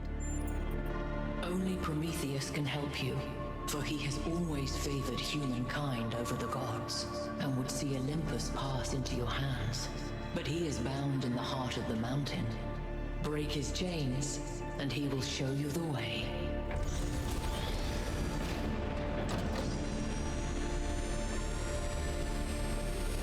I love that it's facing us when it comes out. Like, what if the laser fires early? What if we just get shot by a giant fucking laser? Oh, it's not facing us, but it would be really funny if it was. Assume that Olympus is the entity's term for the megastructure. It looks like our best chance of rescuing Byron is finding Prometheus and freeing him. How do you free a weird glowing ghost thing? I suspect these entities exist within the megastructure systems, and what we're seeing is just how they manifest to communicate with us. I don't really care what they are. For now, let's play along. Okay, I don't see any more question marks, so...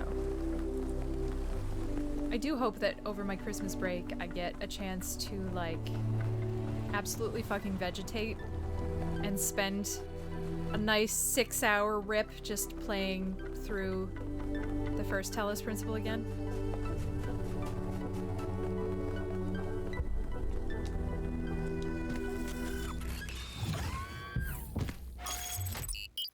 Have to go in to work on Tuesday, but I shouldn't have to go into work after that until, like, I always kind of resented Byron for being so charming. the day after New Year's.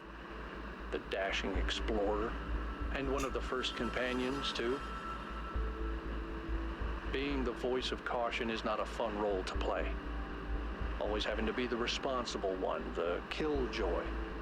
The one who says, maybe that's too much. But sometimes it is too much.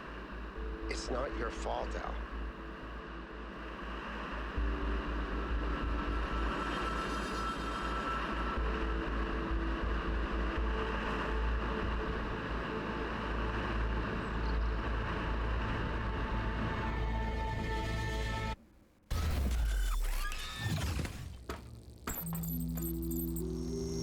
In this area, we have an especially weird problem. Something in one of the labs is going completely bananas, and I can't shut it down because I'm not, well, you.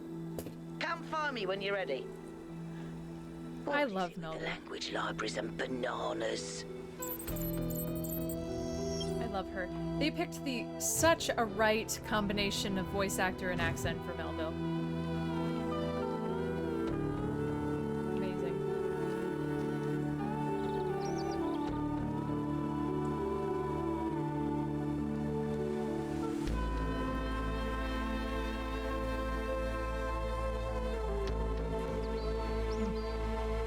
I hate the way Carmex feels when you first put it on, because it's like, it's not like normal chapstick, it's a little bit more viscous. It's a little more like, it's got a slightly lower melting point. But I love how much it makes my whole mouth tingle. Not good to use a lot. Shouldn't use it a lot, but man, I love it.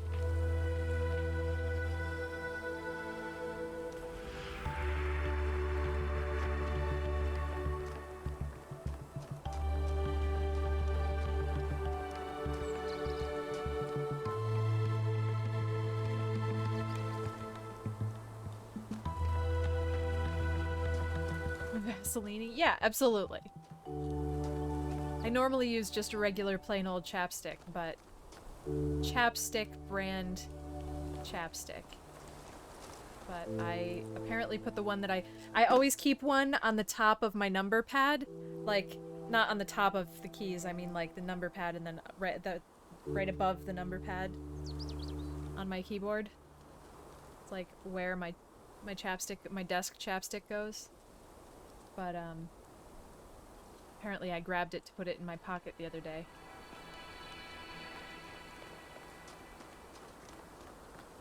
So it probably is going through the wash.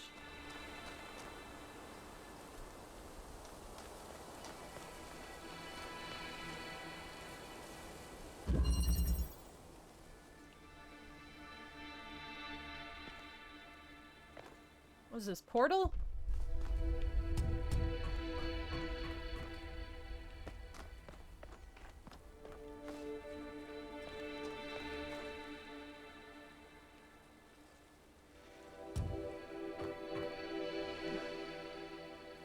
I am not good with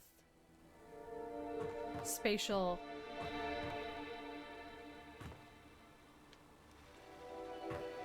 flip-flopping like this.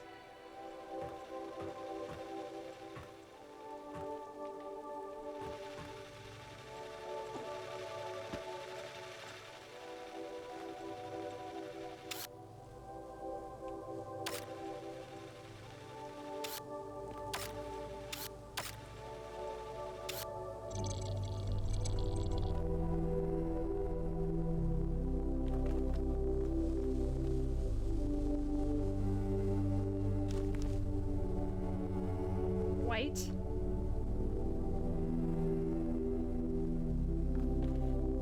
Is there really? Oh my god, that's amazing.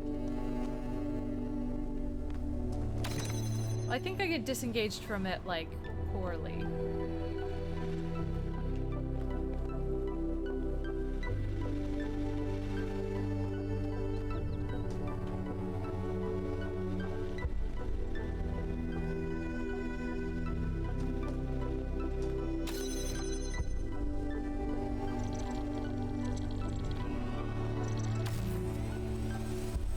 Is portal.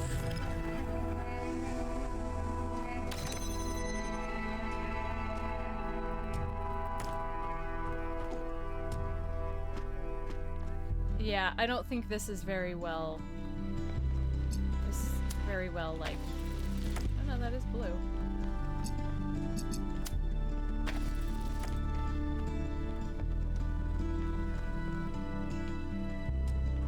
Very implemented. Not very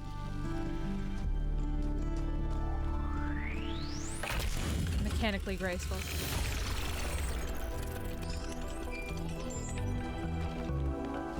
If the language of creation is a kind of melody, maybe that's why we respond to music the way we do.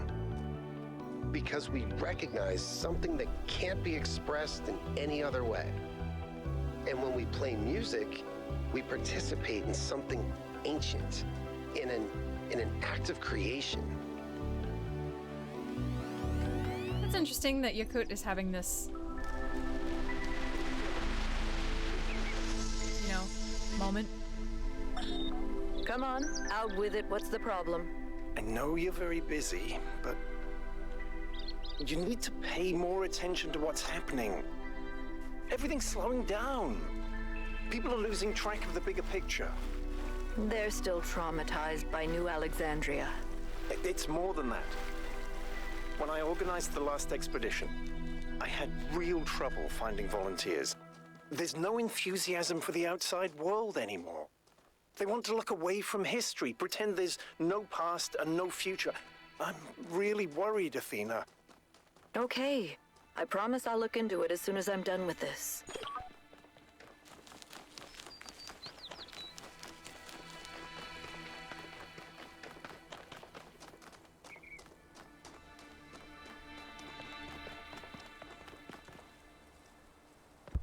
Listening to Miranda talk about beauty made me think.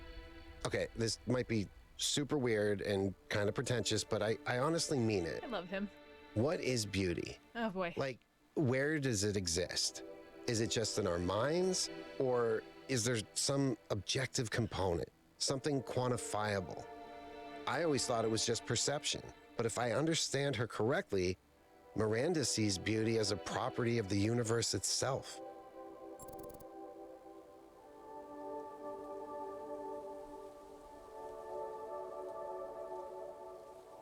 Well, does it want me to play along with the game, or does it want me to give my opinion? Also, like...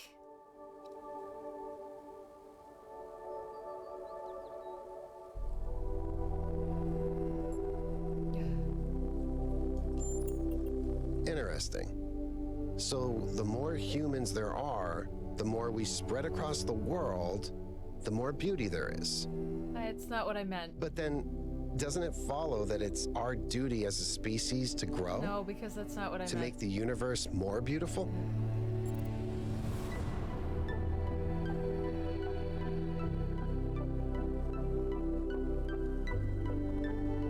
I don't care. I just don't care. That's a really powerful image. Beauty flowering in the universe as intelligence spreads. Thank you. I hope you're right. Ugh.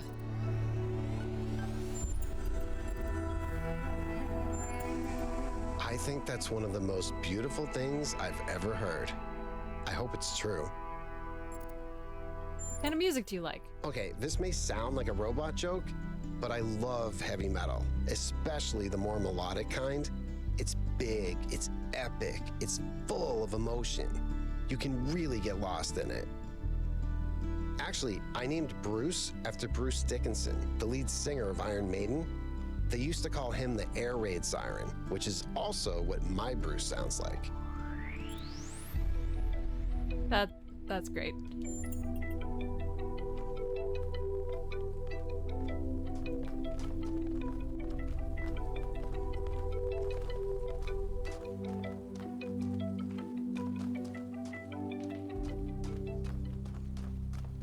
Well,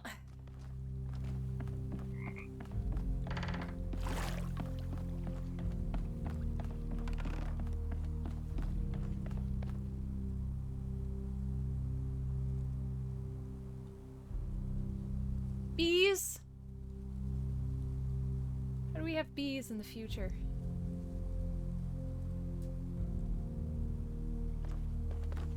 Well, it really is unsupported, isn't it?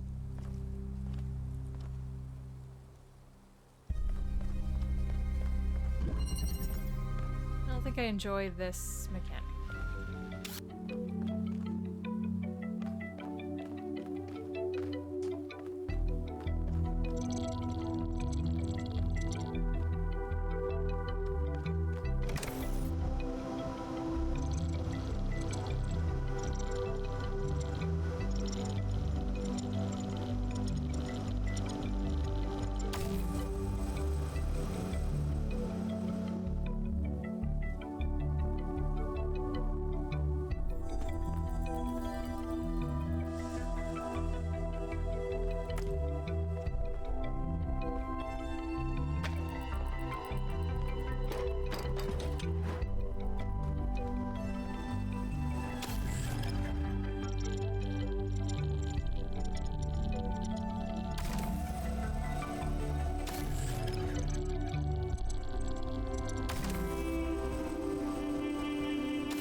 I'm glad everything snaps.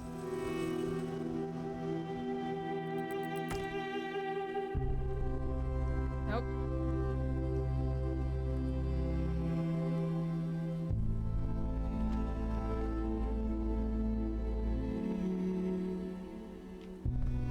Maybe.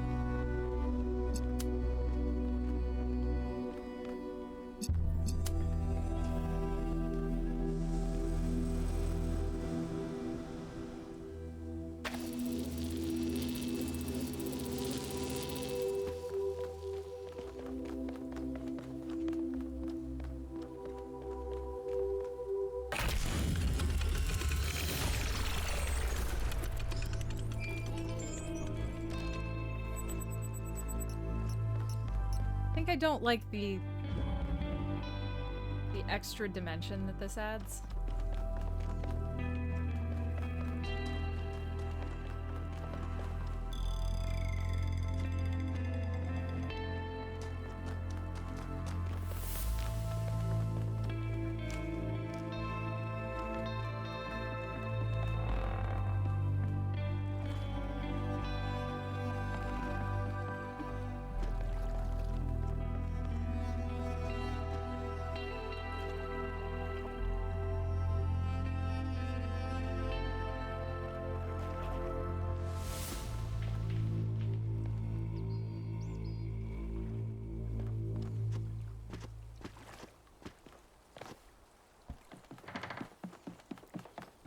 Can't just stop in the middle.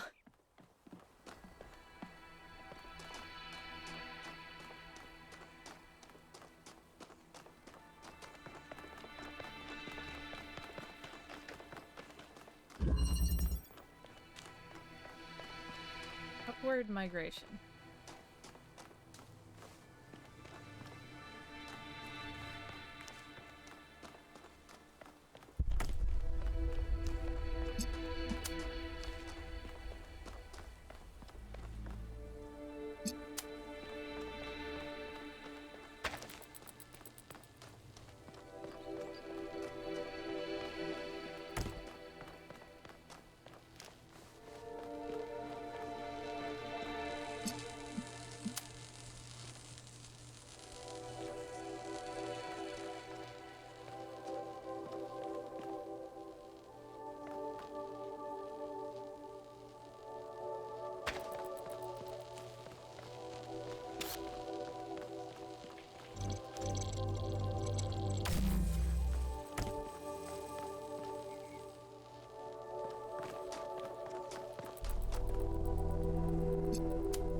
I'm glad this works like this.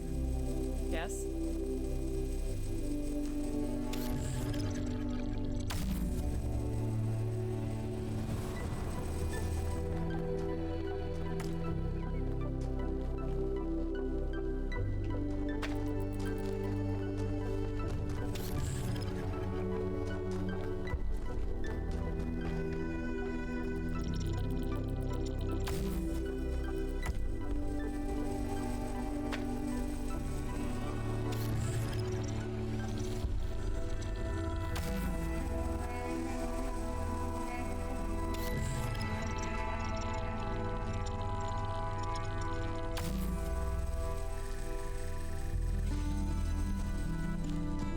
Definitely had too many lasers here, but there's no...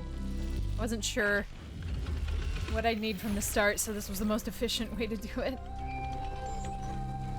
I bet I should probably check now.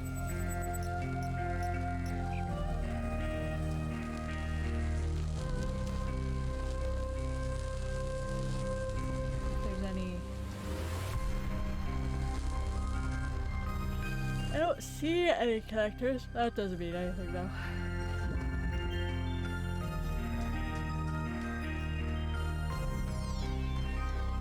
I wish there wasn't a... I don't know. The environmental laser puzzles are cool, but I don't know. They just feel really kind of... They get really old. Why are there fans up there?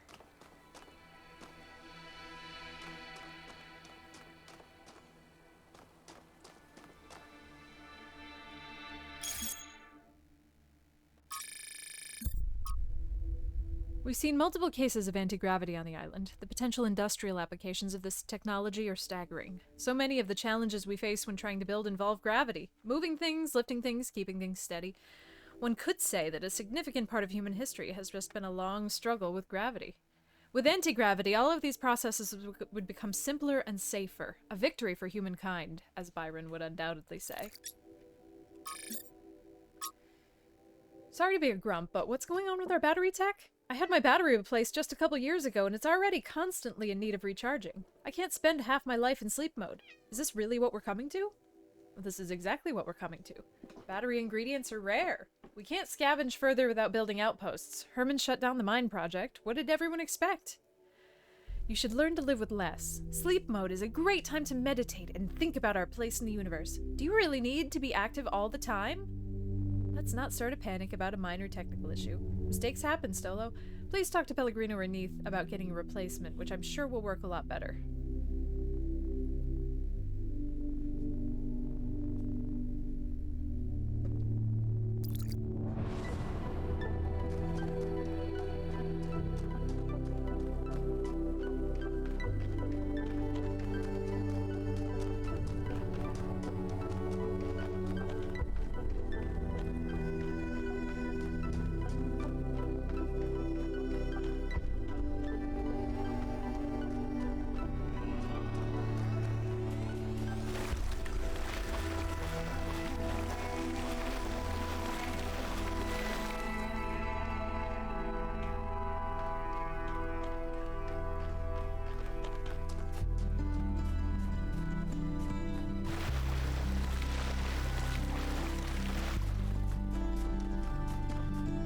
Shouldn't have gone off-road.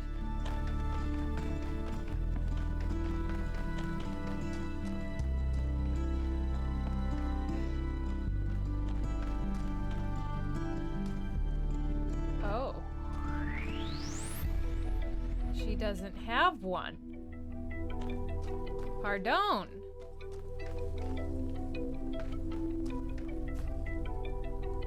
Or she does have one, but it's on the other side.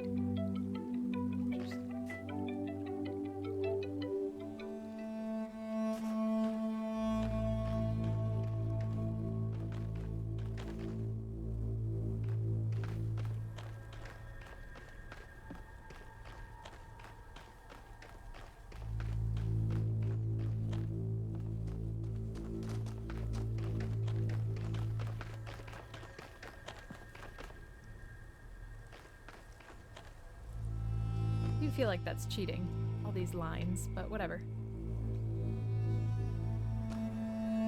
Oh boy.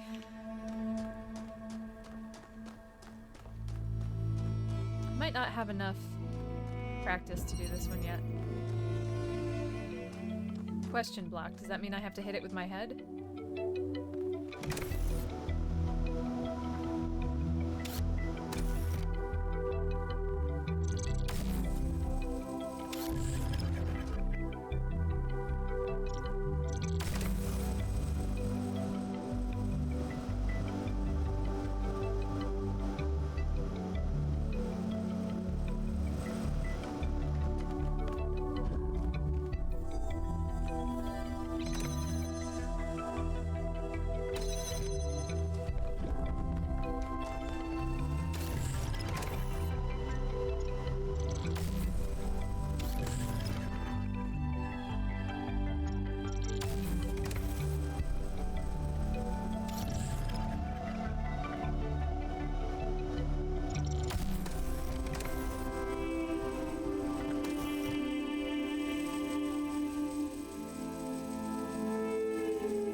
Yeah, I think I should come back to this one. I think I need the the build-up.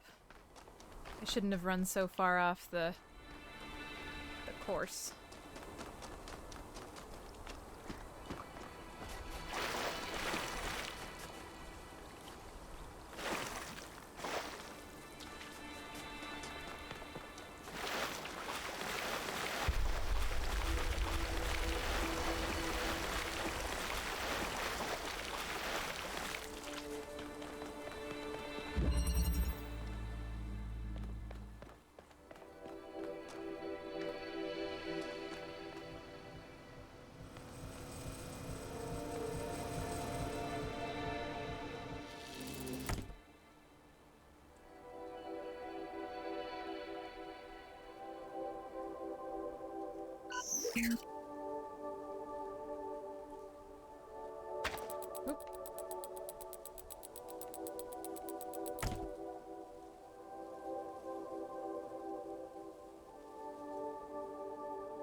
I don't know if what I'm doing is gonna be right, but I think there's a good shot.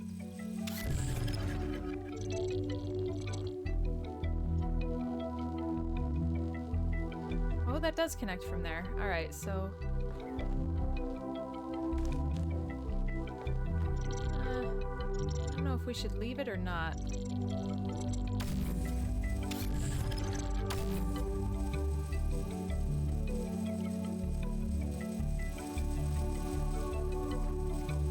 Alright, it does not connect from there. So let's put it back here.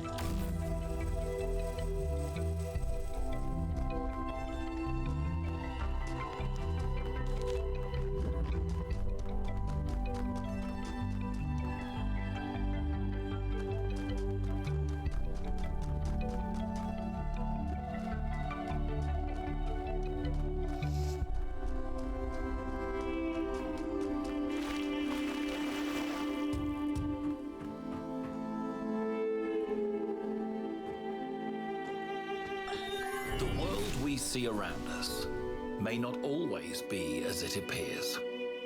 Some philosophers have said that we are surrounded by nothingness, merely because air is not visible to the eye. And yet one needs only to observe the wind in the trees, or to plunge one's hand into the clear waters of the Aegean, to see that air has material substance. The same applies to many other forces that shape our lives. That they seem invisible does not mean that they are absent. It only means we have not yet learned how to observe them. And yet, lately I have struggled to understand what I am seeing. This strange, insubstantial island. These machine men. This woman with a fierce voice like an Amazon. Who are they? How did I get here?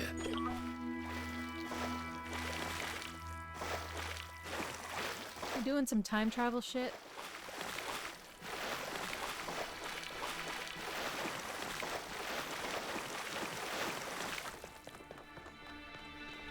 Did we recode the Greek philosophers?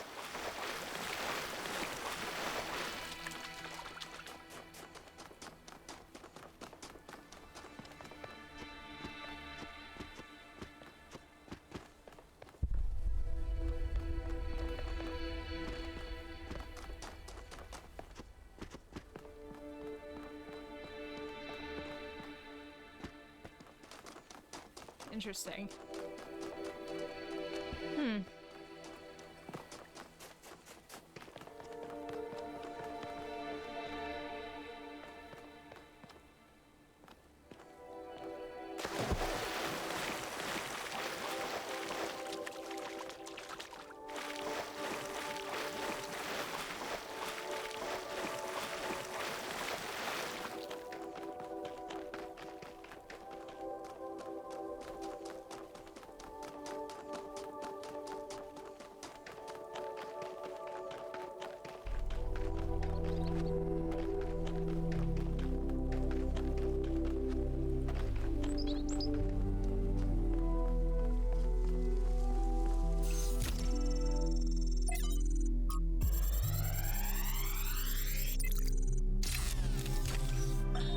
On my last return to New Jerusalem, I perused the latest artistic offerings and found myself deeply disappointed. There is nothing more despicable to me than an artist who pursues the appearance of morality. Moral art is trash, garbage, not even good enough to be used as wallpaper. If art is a religion, then morality is for those who want to be seen in church. True art is for those who believe. Art must be ecstatic, a work of revelation, created in pursuit of the truth, no matter where it leads. An artist must be an agent of chaos in times of order, and an agent of order in times of chaos. All of the accents are so good that Live Through Here is just annoying me and I can't figure out why. I don't want to believe that the actor is doing a poor German accent, or if they're trying to make, I can't decide if that's what the case is, or if they're trying to make a point with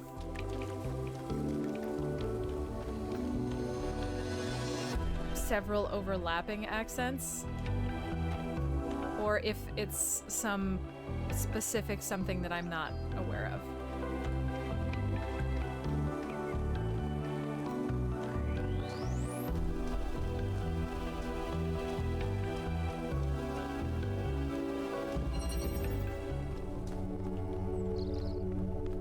What is this? Where am I? 5? Did I do 4? No. That's not French.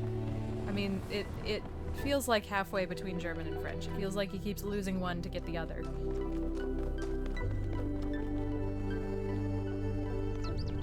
I guess maybe Belgian. I don't quite know what a Belgian accent sounds like. So perhaps, I guess, yeah, suppose, but... What, I mean, I guess the name doesn't have anything to do with the likelihood of the robot having an accent.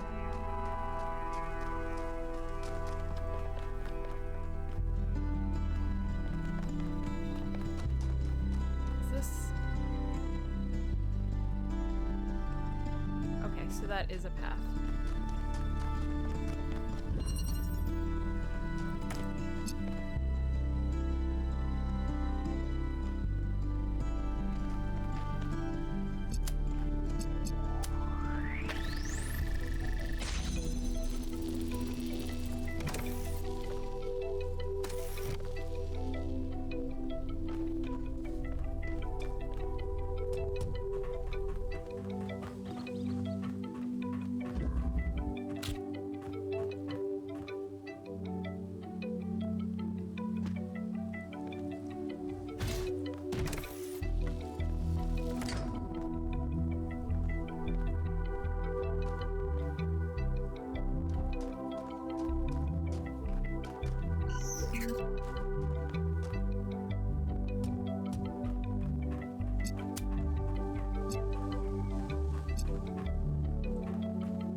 Well, does it sound like anything you've heard, Omega?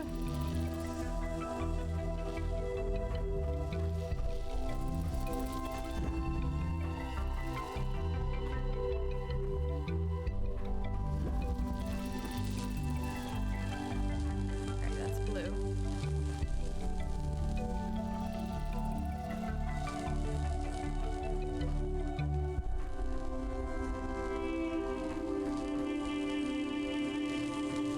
Where is the blue? Is there a blue?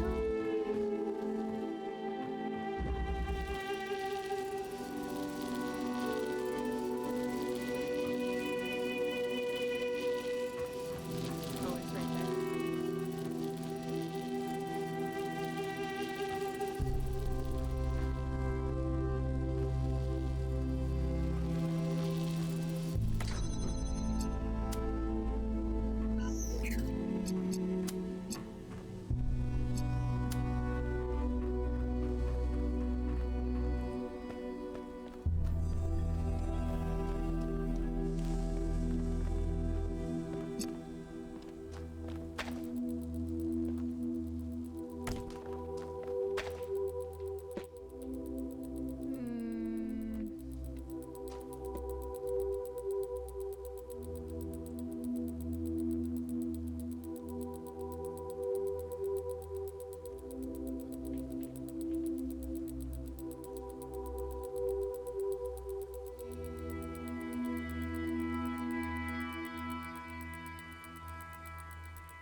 Okay, then maybe that's what it is.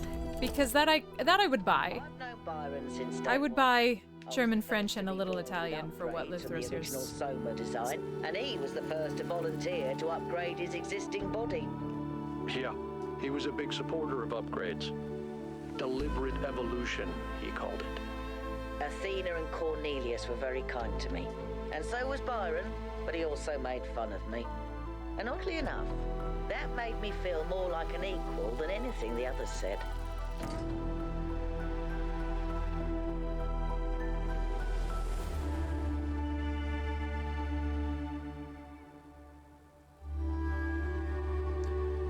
The thing that I don't know, I don't have any familiarity with, is, for example, like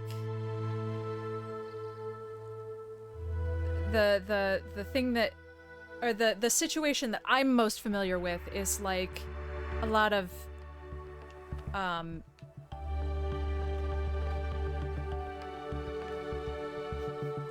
don't know, I always recognize it in like Gandhi. People from India who learn to speak English, but they learn to speak British English. So having an accent in a second language different than the one the listener is expecting to hear, you know? So if that's the situation, then I'm not familiar with that. I can't speak to that. But I can, from what I do understand, it sounds just a little wrong.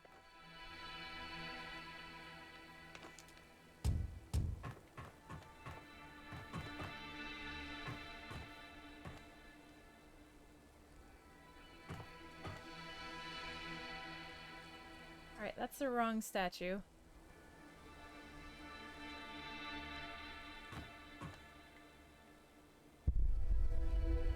Is that like reverse weebs?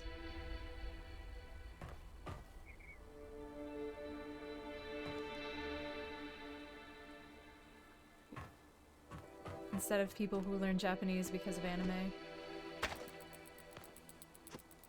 I just like people who learn languages because of hyperfixations. I just love that. I just think it's neat.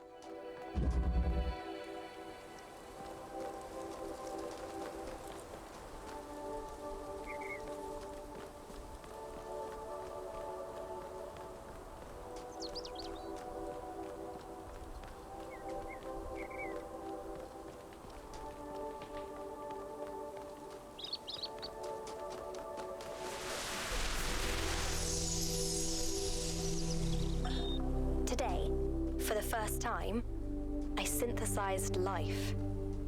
It was just a unicellular cyanobacterium, but the sheer complexity of even such a simple organism is breathtaking. Creating it from pure energy, I was filled with a sense of awe and majesty.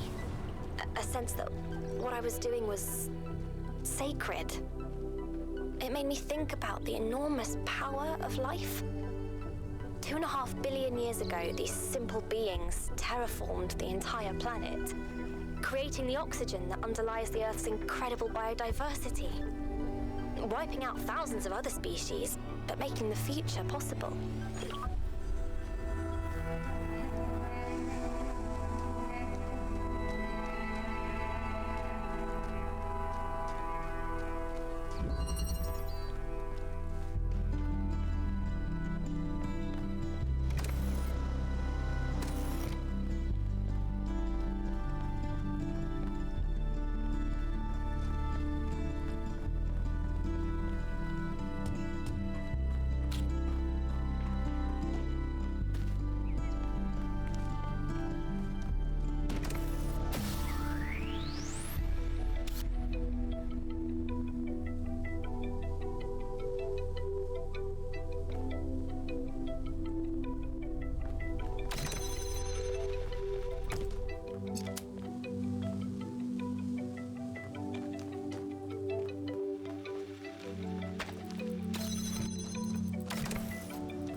Nope.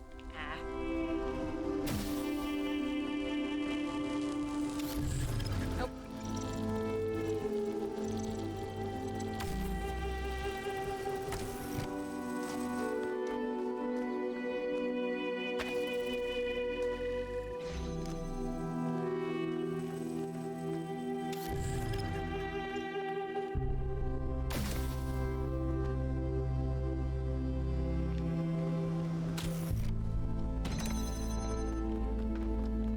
Shit.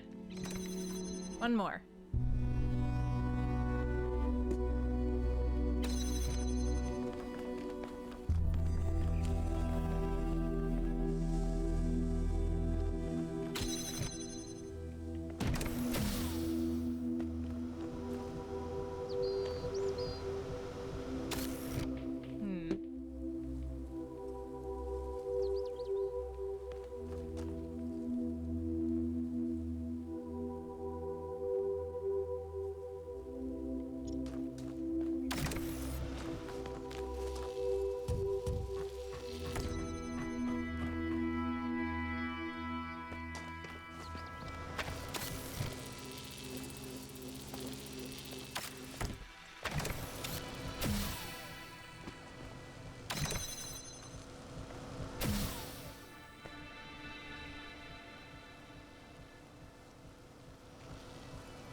I thought this one was straightforward, and then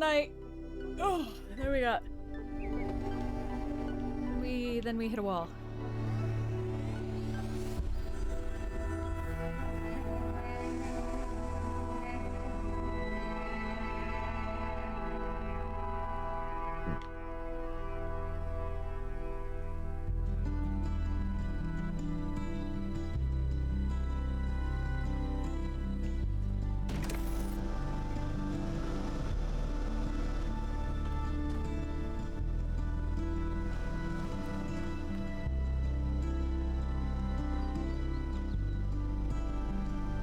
Crap, if I reset, this is gonna reset the fucking outside puzzles.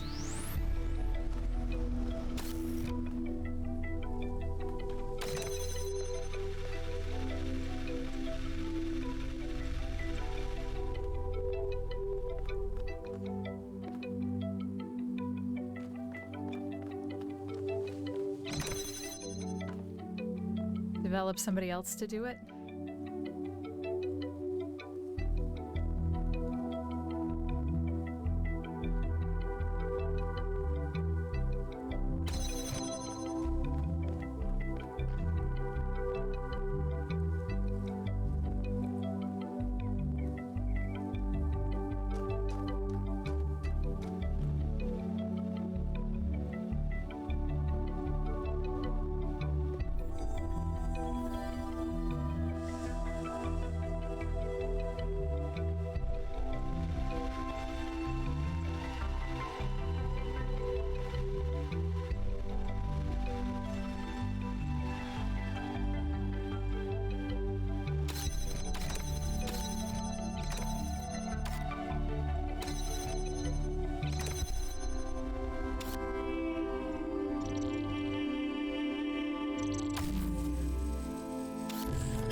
Well, I feel better that people are debating this.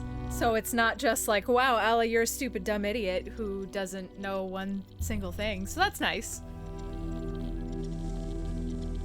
I've been hesitant to say something about it this entire game because I don't like to be wrong on the internet.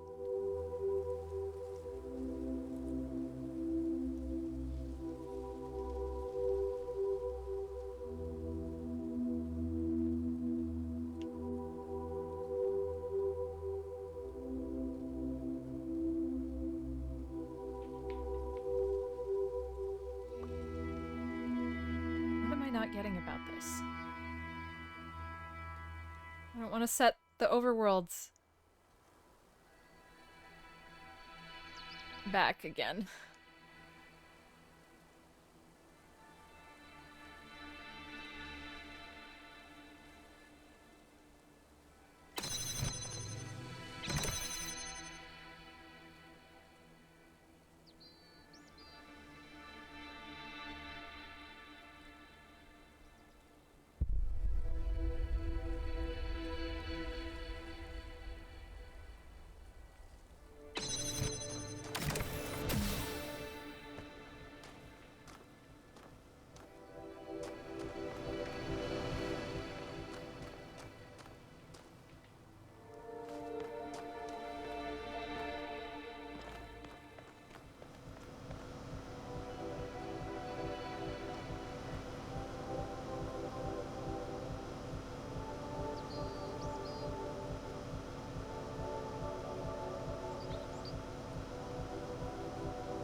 Well, I'm familiar with that. I mean, I guess I can't argue with a German linguist, though whether or not they're actually a German linguist and not just some rando on Twitter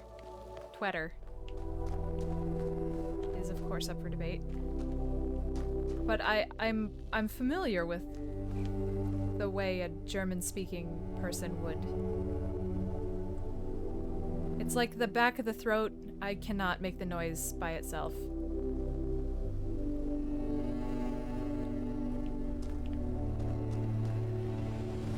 refuse to demonstrate.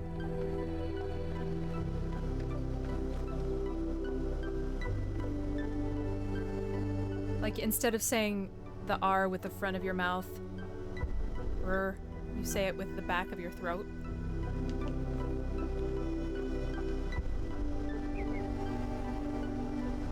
Not, I mean, sort of.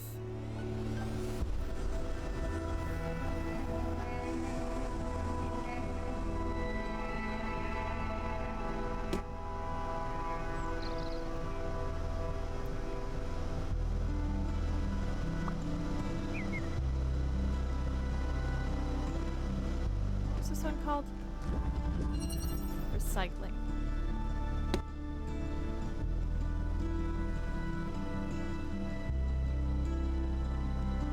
No, stop.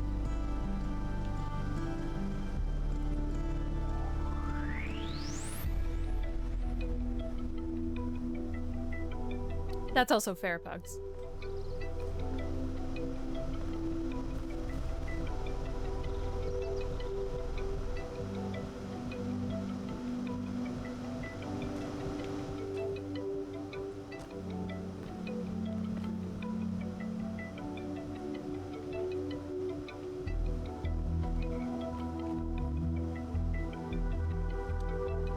Fuck!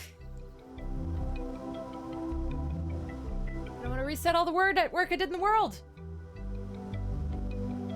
Alright, you can't. You gotta thwart distraction!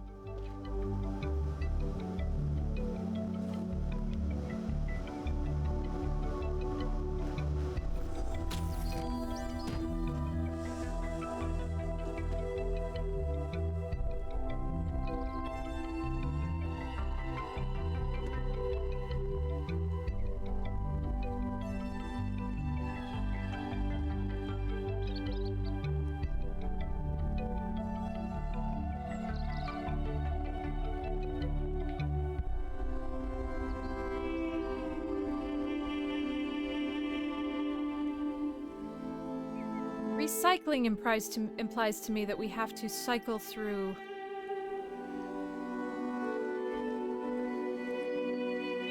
the objects, you know?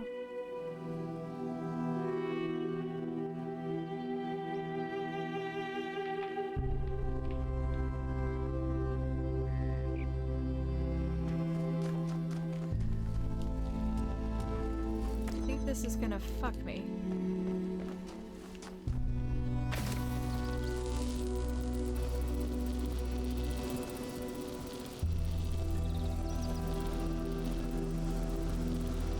I can't. No!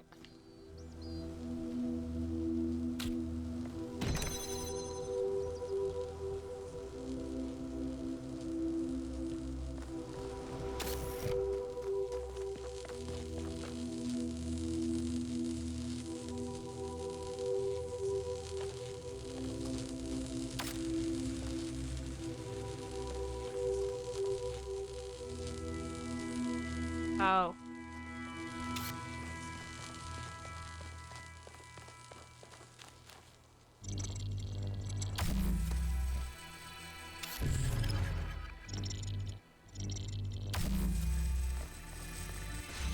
Great.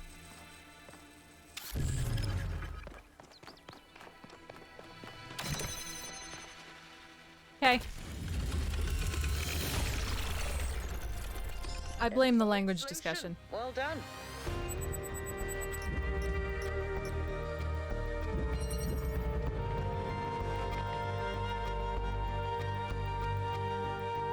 Okay, I feel like this piece right here is preventing us from engaging with the environment puzzle.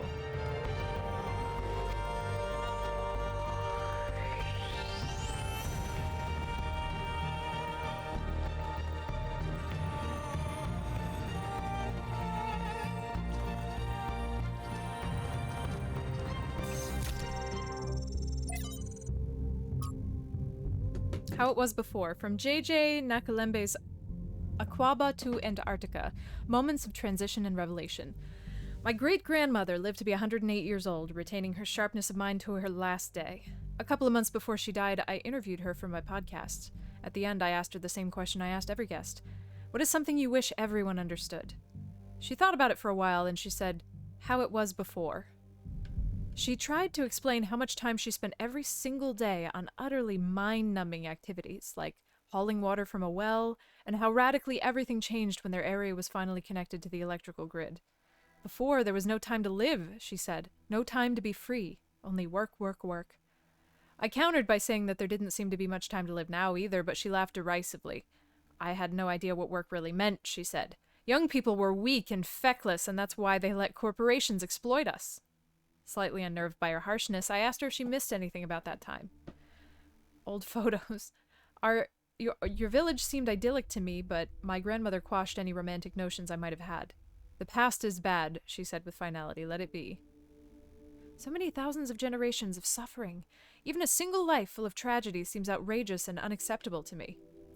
That's why we have to make it have meaning. Return to Monk. Okay. From the book of annotated internet comments by Eustathius. I just think people are dumb. Like, relentlessly fucking stupid. Absolute fucking morons. Human history is a fucking clown show from beginning to end. The average person, just a slobbering buffoon, bumbling through life like a drunk gorilla in a fucking china shop, breaking shit left and right, throwing shit at the walls and never understanding a single fucking thing that happens. I mean, just look at this shit. Just look at this fucking software, putting asterisks where the swear words would be. People are afraid of fucking words like they have magic powers. But the real world shit that's fucking ruining their lives, that's fine, because they're too fucking dumb to do something about it. Return to Monka? Brother, we never fucking left. A curious inversion. The return to the mythical state. How do you actually pronounce this? I've never actually heard anyone say it with their mouths. You know? Because I leave the internet on the internet.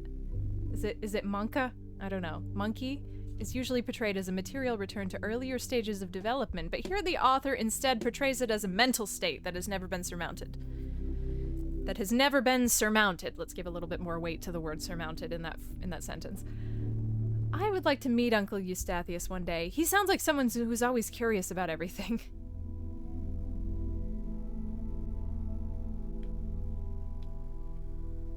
Oh, this is by Eustathius. Nice. Beautiful.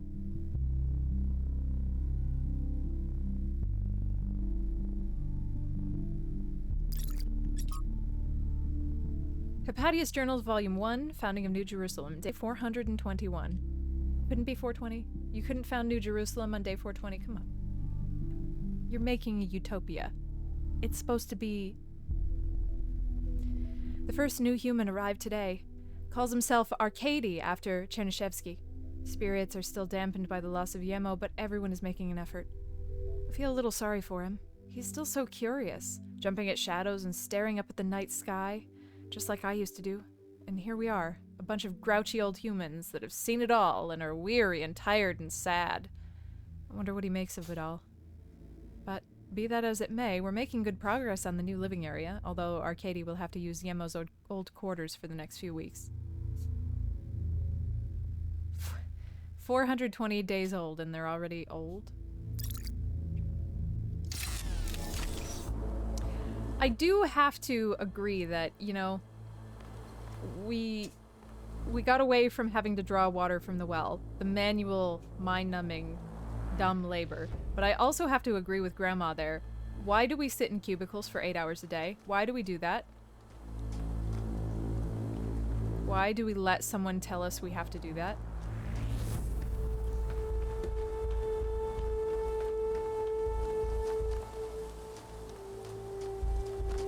Because the inertia of human society is insurmountable to the individual.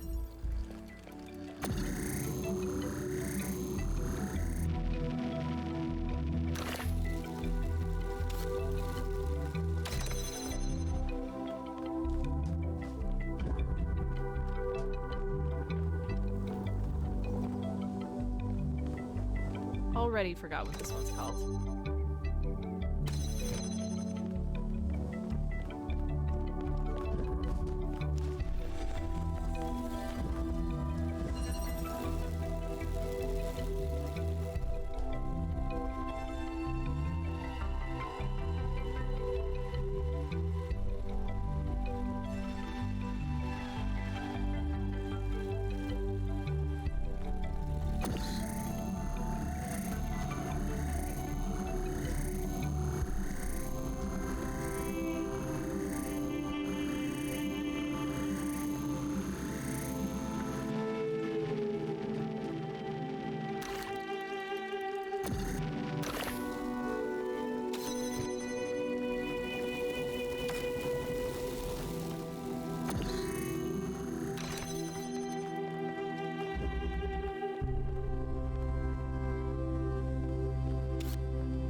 But it can't go through its own hole. But this is definitely an assumption, so I have to challenge it.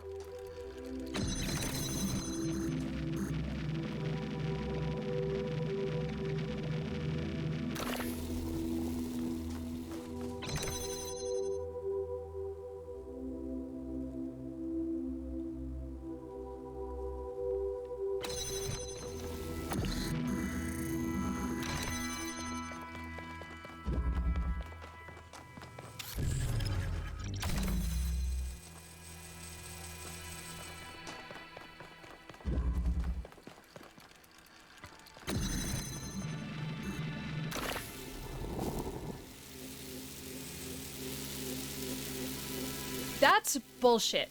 That is bullshit. This should not be how that works. You spent the whole game telling me a driller could not go through its own hole, and then you manufacture a reason to be able to push a driller through its own hole. That's bullshit. I think that's poor puzzle design. I think they're reaching. I think this is a direct steal from Portal. Boo.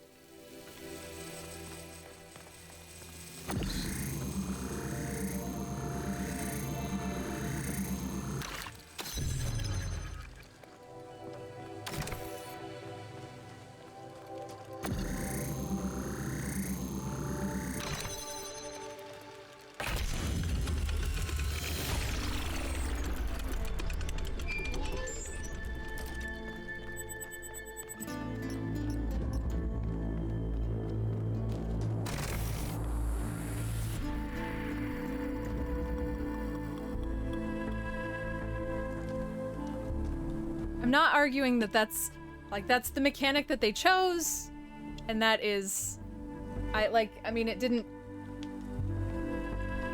utterly confuse me. I'm not mad about it because I couldn't figure it out. I just think it's not deft.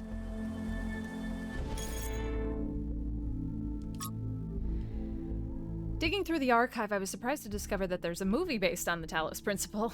An international co-production written by Robert Harrison Blake, a pseudonym for an unknown screenwriter, and directed by young Sergio Leone. It stars Peter Ustinov as Stratton of Stagaria, Zero Mostel as his comedic sidekick Nicomachus, and Angel Aranda as the earnest Amintus.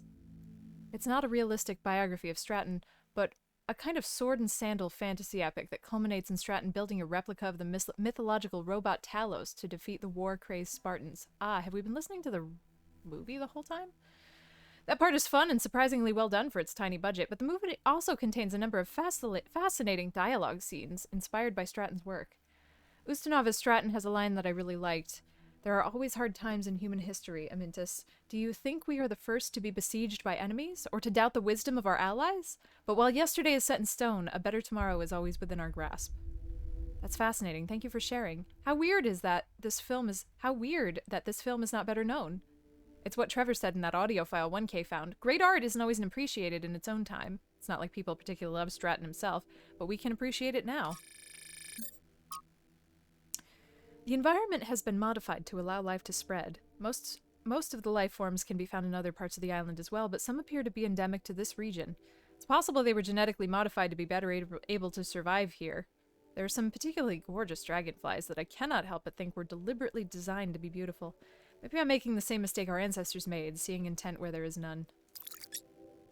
Maybe Miranda made a lot of bugs.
would be interesting to psychologically profile by how people choose to solve puzzles in this game.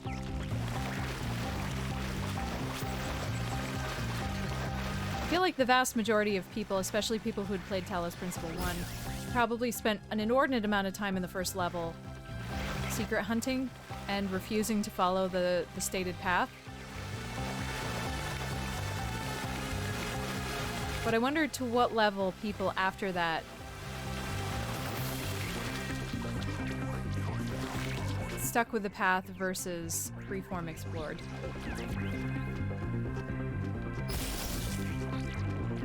And how and when they switched between.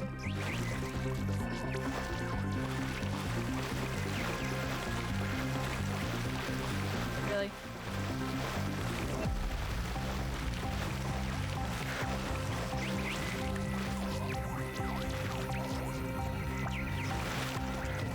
Thought he was gonna make me jump for it. Excuse.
Panicked for a second. I'm like, it didn't go in. Where did it go?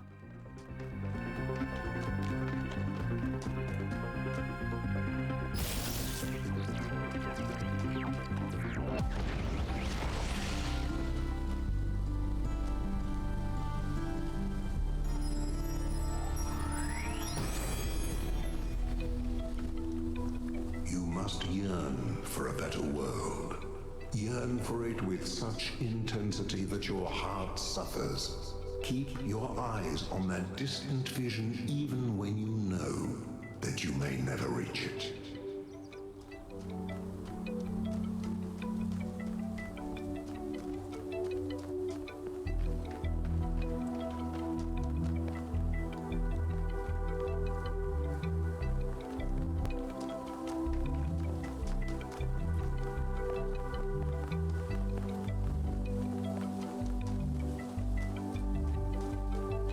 There's this great quote that I encounter a lot on the internet, but not often enough to remember exactly, specifically, 100% accurately what it is, nor who to attribute it to.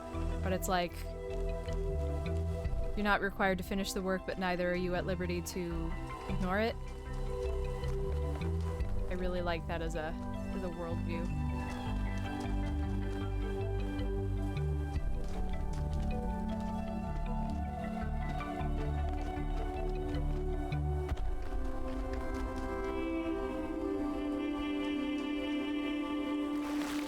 Rogue.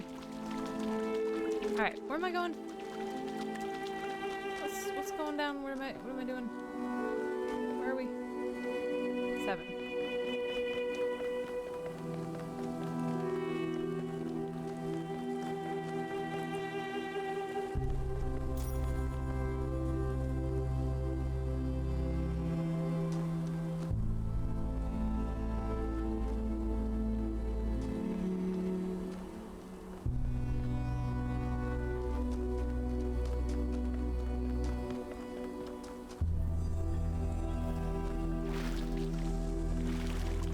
Do I have time for one more?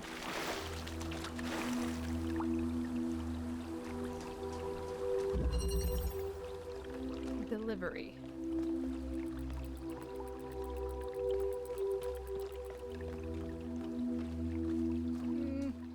This one looks like it has too many complex parts for me to finish tonight, so I think maybe I'll stop here. I am so excited to play Elden Ring tomorrow. I can't even tell you. I'm ready. I'm prepared. I want to I think I'm gonna be so sad when we finish the game. I think I really want to start it up again. But I don't have another 200 hours. I just don't. I need to be laid off again. So, you know. Anyway, thank you so much, friendos, for hanging out with me. I really appreciate it, and I will catch you tomorrow for some more Elden Ring. Have a good night.